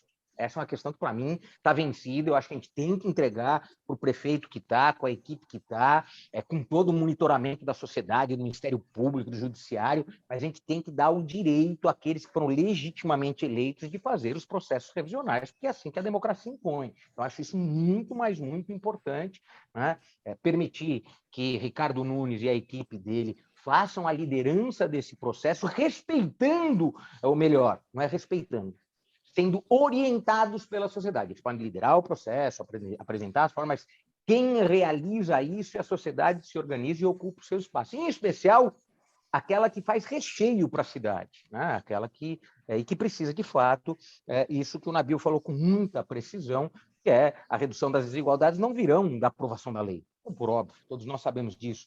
Mas se a lei não orientar o caminho para isso, e aí quando eu falo que pode virar uma várzea, em qualquer tempo isso pode ser uma várzea, né? A questão é, quanto mais a gente consegue pactuar, e eu acho que a gente precisa levar uma pactuação essa intermediária que está aí, para alguns desses elementos que a gente colocou aqui, né? Quem sabe para fazer a revisão da lei de parcelamento, quem sabe para garantir os conselhos de representantes, já que a gente está vencendo a fase dos conselhos participativos, que a gente conseguiu resgatar no Supremo os conselhos de representantes, e aí responde um pouco, vamos ter conselho de representantes para monitorar, podemos ter os conselhos de representantes e não mais o conselho participativo lá na frente monitorando o resultado, né, os indicadores de desempenho com métricas muito objetivas de como o plano começou a sair do papel e foi metricamente acompanhado por um sistema de controle associado ao sistema de planejamento. Então, eu acredito muito que a gente tem essa capacidade sem precisar utilizar um arcabouço intelectual tão grande, né? Utilizando um pouco mais de simplicidade, métodos um pouquinho mais simples, e aí, insisto, em algo que o Nabil falou, né? O plano não é a solução para tudo, mas sem ele não teremos solução para nada. Então, aproveitar o que o plano nos dá, né? Forçar, sim, alguns processos complementares, né? Eu enxergo que a Câmara Municipal vai precisar dar algumas respostas, vão dar respostas em operações urbanas que se arrastam há muito tempo. O Nabil conseguiu algo importante no debate que ele conduziu com a Câmara, que era estabelecer tempos para as operações urbanas, né? Não dá também para você falar que vai ter operações urbanas, cria lá uma expectativa e depois não tem tempos para isso. Então, acho que tem coisas que a gente precisa começar a estabelecer, essa regra temporal também, porque a gente precisa dar resposta no tempo de vida das pessoas, senão muitas das coisas não são nem respondidas no tempo de vida das pessoas aqui. Então, acho que temos aí uma oportunidade, precisamos aproveitar essa oportunidade da revisão intermediária com aquilo que conseguir ser pactuado, e a associação comercial tem uma força, uma importância para fazer isso fundamental, porque reúne os homens e as mulheres. Continua, não pode ser negador. Bom, primeiro eu quero cumprimentar aqui todos os que falaram, o Cláudio, o Eduardo Delamana, a Neuza, o Mauro, né, e o Manaus, e a Mônica, foram contribuições importantes. Eu vou tentar sintetizar aqui um pouquinho. Acho que a questão que o Cláudio traz é muito importante, principalmente no que diz respeito àquilo que eu falo sempre nos meus cursos. A grande questão do planejamento é como é que ele pode estar articulado com a gestão. E tem tudo a ver com aquilo que eu falei. Quer dizer, nós planejamos, mas se nós não tivermos... Eu sempre digo o seguinte, o planejador tem basicamente duas grandes formas de colocar em prática seus objetivos. Um é através da legislação de uso e ocupação do solo, né, os vários instrumentos, né, não só o zoneamento, né, os instrumentos urbanísticos que foram criados no Estatuto da Cidade, mas são aqueles que são estabelecidos por lei, e tem os programas, os planos e as ações concretas. Certo? Então, não adianta a gente falar em vamos reverter o modelo do Prestes-Maia, do plano Prestes-Maia, se a gente não tiver um plano de transporte coletivo e não colocar ele em prática. Tá certo? Então, veja, nós estamos até hoje pagando, né, quando o Polis fala assim, nós tínhamos 3 bilhões de investimento por ano, 3 bilhões de investimento por ano, é fato, né, tem sido um valor muito baixo, mas veja, nós estamos pagando as obras que o Maluf fez em 93, 94, 95. Nós estamos pagando até hoje a dívida da prefeitura, que, graças ao empenho do prefeito Fernando Haddad, foi reduzida de 92 para 27 bilhões, mas ela consumia, e vai continuar consumindo durante muito tempo, né, uma porcentagem muito grande, na verdade, 13% do orçamento, consumiu durante muito tempo. Então, nós perdemos a capacidade, por conta de uma herança, porque as obras viárias do Maluf ainda são um desdobramento e uma consequência do plano de avenidas, quer dizer, não é exatamente o que estava no plano de avenidas, mas é a mesma lógica, que depois teve continuidade também, quando se fez as mais 3 faixas da Marginal, né? Quando se aprovou o túnel, né? O Kassab aprovou mais uma extensão do túnel na Água Espraiada, né? Roberto Marinho, etc. A continuação desse modelo, que eu espero que ele seja, de fato, enterrado, mas não tenho certeza, porque eu acho que à medida que o orçamento municipal for ficando um pouco menos onerado, e vai ficar, porque a dívida está diminuindo, e, portanto, o encargo dela está diminuindo, graças a essa renegociação que foi feita em 2016, pode ser que volte a esse processo. Então, nós temos que, se nós não tivermos todas as secretarias, toda a execução da prefeitura articulada no objetivo do plano, que está na lei. Eu digo assim, o plano diretor diz, né? O plano diretor diz, a plano de metas também diz, e a lei orgânica também diz, que o orçamento deve ser vinculado ao plano diretor. Isso está no plano de metas, as metas têm que estar articuladas ao plano diretor, e o plano diretor diz que todas as ações têm que ser articuladas aos seus objetivos. No entanto, né, isso não acontece, e na hora que você entra no Ministério Público, etc., não tem resultado, porque um pouco o que o Paulo acabou de falar, o prefeito é eleito, certo? Ele foi eleito, ele tem legitimidade para falar assim, não, eu quero fazer mais 3 pistas da Marginal, eu quero fazer um túnel, eu quero fazer, né?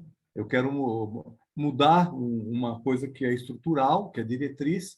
Veja, o plano de avenidas, se alguém fosse fazer, Polis, fosse orçar o plano de avenidas lá em 1930, certo? Ia dar bilhões de reais, sei lá, trilhões, sei lá quantos trilhões ia dar. Só que o plano de avenidas ficou sendo feito durante 60 anos. Né? A última obra, vamos dizer assim, que fecha um pouco o plano de avenidas é quando o Maluf fez, né, que fez parte desse pacote, o começo desse pacote, que foi o túnel Maria Maluf e fechou o anel, certo? O anel periférico do plano de avenidas. Levou 60 anos, 64 anos, 65 anos para se fazer aquele plano, mas ele imprimiu uma maneira de pensar a cidade que foi... Né? Então, eu acho que isso não é fácil de mudar também. Né? E eu concordo, acho que a gente avançar de simplesmente ter previsões de obras e avançar no sentido de orçar, de ver o que é prioridade, de estabelecer, eu acho que é uma coisa importante para poder fazer aquilo que o Cláudio falou, vamos articular planejamento com gestão. Né? Agora, eu discordo um pouco do Delamana quando ele fala que o plano diretor não diz como fazer, quando fazer talvez, quem fazer e que recursos, né? Eu vou pegar, a gente vai pegar cada uma das questões, mas eu vou pegar a questão de habitação, que eu conheço bem. Tá certo? O plano diretor diz o seguinte: habitação de interesse social para baixa renda, quem faz é o governo. Ele faz com que recurso? Ele faz com o recurso do Fundurb para conseguir terra, e na época, tá certo? Eu espero que isso volte, na época, com recursos do Minha Casa Minha Vida faixa 1, porque nós estávamos na época que Minha Casa Minha Vida tinha muito recurso, ou com recursos orçamentários da prefeitura para execução. Então, ele diz como quem faz habitação de interesse social. E diz o seguinte: vamos facilitar a vida de quem? Do mercado, para ele produzir habitação por uma renda mais baixa. Então, vamos criar uma ZEIS de mercado, que é a ZEIS 5, vamos permitir que numa ZEIS 3 você possa ter 40% de habitação de mercado popular, né? Vamos criar possibilidade de construir sem ter garagem, sem ser obrigatório a existência de garagem, que vai baratear o empreendimento, e com isso vou baratear o preço da habitação de mercado, que vai permitir que o mercado possa produzir, né, com recurso de FGTS, e vai conseguir produzir com, né, para uma faixa. Ele diz isso. Onde fazer, ele também diz. Né? Agora, quando cria as EIs, e quando cria também os empreendimentos de interesse social, que pode fazer em qualquer lugar, né? Então, ele diz quem fazer, diz com que recurso fazer, e diz como fazer.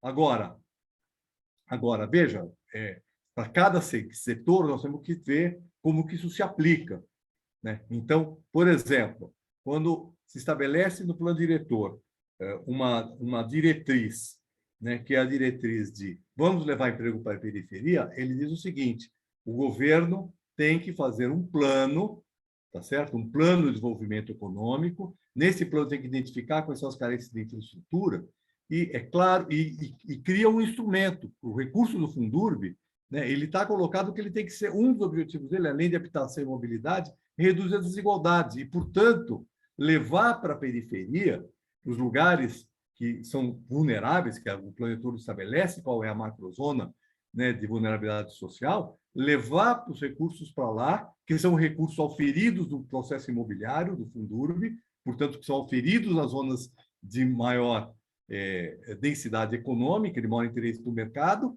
para fazer implantação de infraestrutura, né, de equipamentos sociais e daquilo que é necessário para reduzir a desigualdade.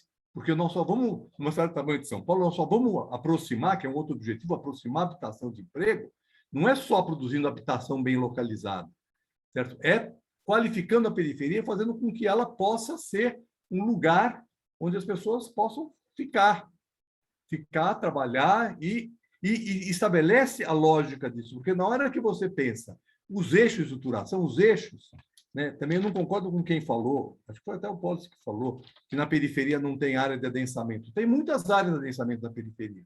Começa que grande parte da periferia, boa parte da periferia tem muito mais ex, né? E, portanto, nas ex você pode construir com adensamento bastante alto.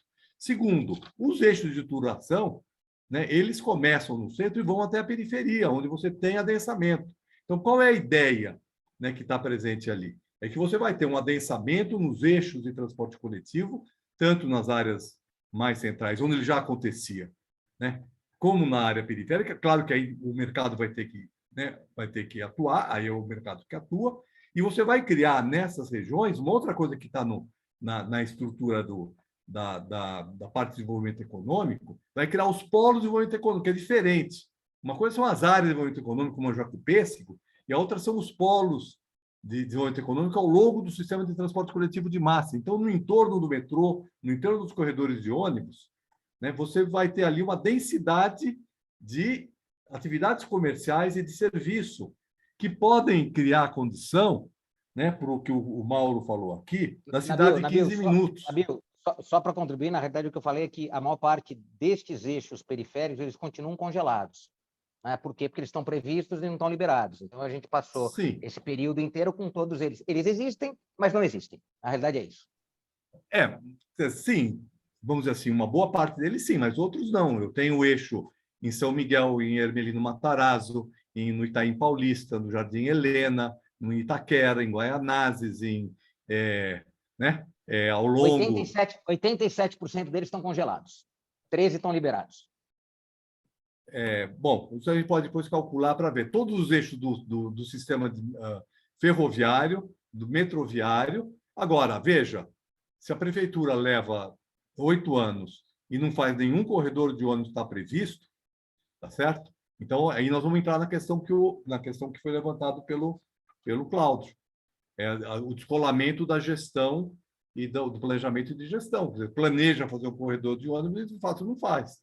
Certo? E aí, então, né, vamos cair na questão anterior. Né? Mas veja que isso está previsto. E aí, então, quer dizer, se a gente tivesse uma estrutura de transporte coletivo, né, estruturado, bem feito, que não precisa ser caríssimo também, porque eu acho que dá para fazer corredor à esquerda muito mais barato do que muitos que são previstos, os BRTs sofisticados. Vamos fazer uns BRTs mais simples e que possam Mas aí, Nabil, a gente volta ao contrassenso da cidade de 15 minutos. Eu não preciso gerar mais transporte para as pessoas porque eu quero levar o desenvolvimento para lá. Então, aí a gente tem que também repensar a fórmula apresentada, porque senão a gente continua querendo transportar todo mundo ao invés de levar o desenvolvimento para lá. Por isso que eu acho que destravar os eixos periféricos talvez tenha uma função exatamente de produzir a cidade policêntrica.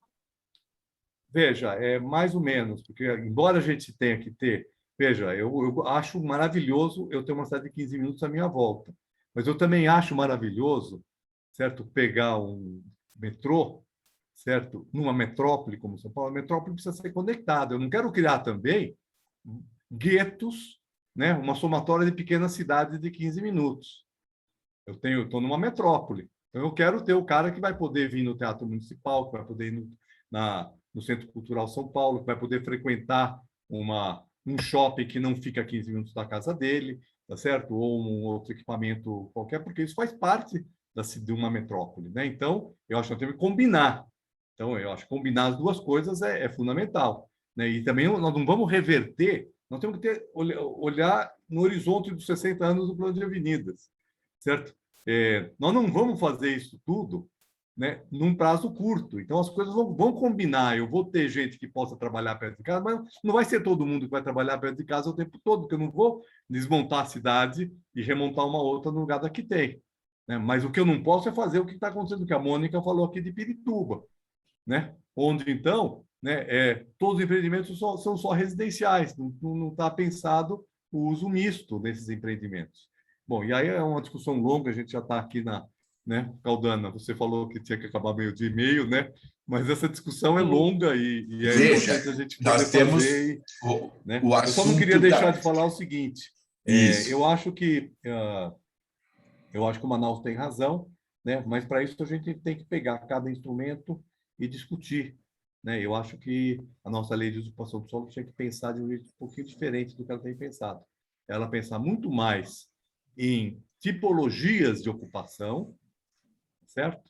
E identificar que tipologia cabe em que lugar da cidade, certo? E aí a gente poder, a partir daí, não precisar ficar tão amarrado com regras gerais e genéricas. Mas para isso eu preciso olhar o território na especificidade. Né? E eu esperava que a lei de uso 16, eu não participei dela, né? A lei de 2016, né? Mas eu esperava que ela pudesse fazer isso. Eu acho que ela não fez, eu acho que a gente precisaria avançar nessa direção para poder pensar uma cidade que, né, possa ser vista do território e aí, então, pensar, né, a maneira de ocupar esse território considerando a sua especificidade. Então, é isso. Obrigado. Acho muito bom o debate. Se a gente puder continuar em outro momento, é fundamental. Eu não falei da tua questão de descentralização, mas eu acho que nós vamos fazer uma profunda reforma administrativa na prefeitura. Certo? Profunda. Acho que não dá mais. Não dá. É uma nova estrutura que tem que ser feita, porque a gente fica corrigindo, fica mexendo, puxa para lá, junta a secretaria, faz um monte de coisa, desestrutura tudo que tem, está perdendo todos os quadros técnicos, quem estava está saindo, outros estão sendo demitidos, e aí simplesmente nós estamos ficando zerados. Certo? E, aliás, não sei se o próximo prefeito vai continuar com as concessões, não sei se o próximo prefeito vai ter o que administrar. Como o Policy falou, assim, as ruas da cidade já foram concedidas, os parques vão ser concedidos, o cemitério, eu não sei o que o prefeito vai fazer. Ele vai chegar lá, se ele quiser mexer alguma coisa na cidade, ele vai ter que pagar uma indenização enorme para quem, de certa forma, virou dono da cidade. Nabil, se fizer bem, saúde e educação já está bom. que isso ainda não está conseguindo entregar. Se fizer bem saúde e educação, já é um bom sinal.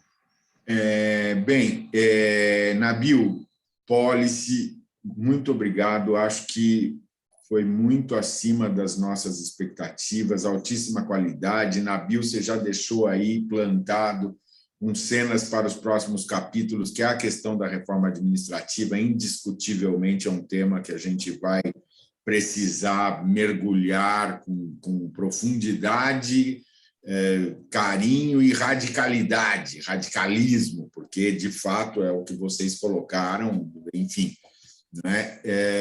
E o tema central do plano diretor, inclusive como embrião de voltar a discutir a lei de parcelamento de ocupação do solo, o temido e ou não temido zoneamento, porque ele tem que ser visto reestruturado também, né? Obviamente. Ele talvez seja a peça mais frágil, né? que faz com que qualquer sistema de planejamento nessa cidade claudique. Então, eu quero agradecer demais, quero já deixar aqui dizendo aos nossos dois convidados que certamente vamos recorrer aos dois outras tantas vezes, não é, Pela?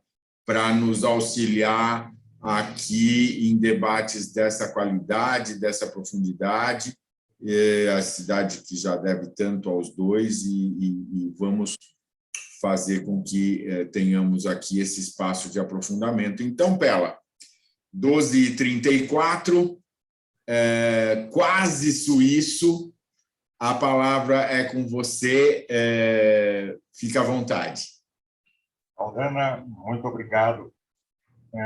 Eu acho e fiquei realmente surpreso com a qualidade desse... Surpreso não, fiquei altamente contente com a qualidade do debate e das perguntas que nós tivemos. Eu quero agradecer aos nossos dois debatedores, quero agradecer a você, quero agradecer a todos os participantes, aqueles que não viram, nós tivemos em determinados momentos cerca de 50 pessoas participando dessa webinar que nós fizemos. Eu achei fantástico. Eu adorei a ideia da forma com que foi feita, e eu acho que nós devemos ainda dar sequência a isso, porque a quantidade de ideias, de belíssimas colocações e profundas colocações que foram feitas, sem dúvida nenhuma, levaram a gente pensar em soluções, ou pelo menos em discutir soluções desse problema tão complexo que é uma cidade como São Paulo. Parabéns, Caldana, parabéns aos dois debatedores, ao Policy Neto, ao Nabil, e parabéns a todos que estiveram conosco. Muito obrigado. Um abraço. Obrigado, obrigado. Obrigado. Bom. Obrigado, Nabil. Obrigado a todos. Aqui na minha fala, Beatriz. Obrigado pelo convite. Obrigada a todos. Tchau, tchau, Bia. Tudo de bom.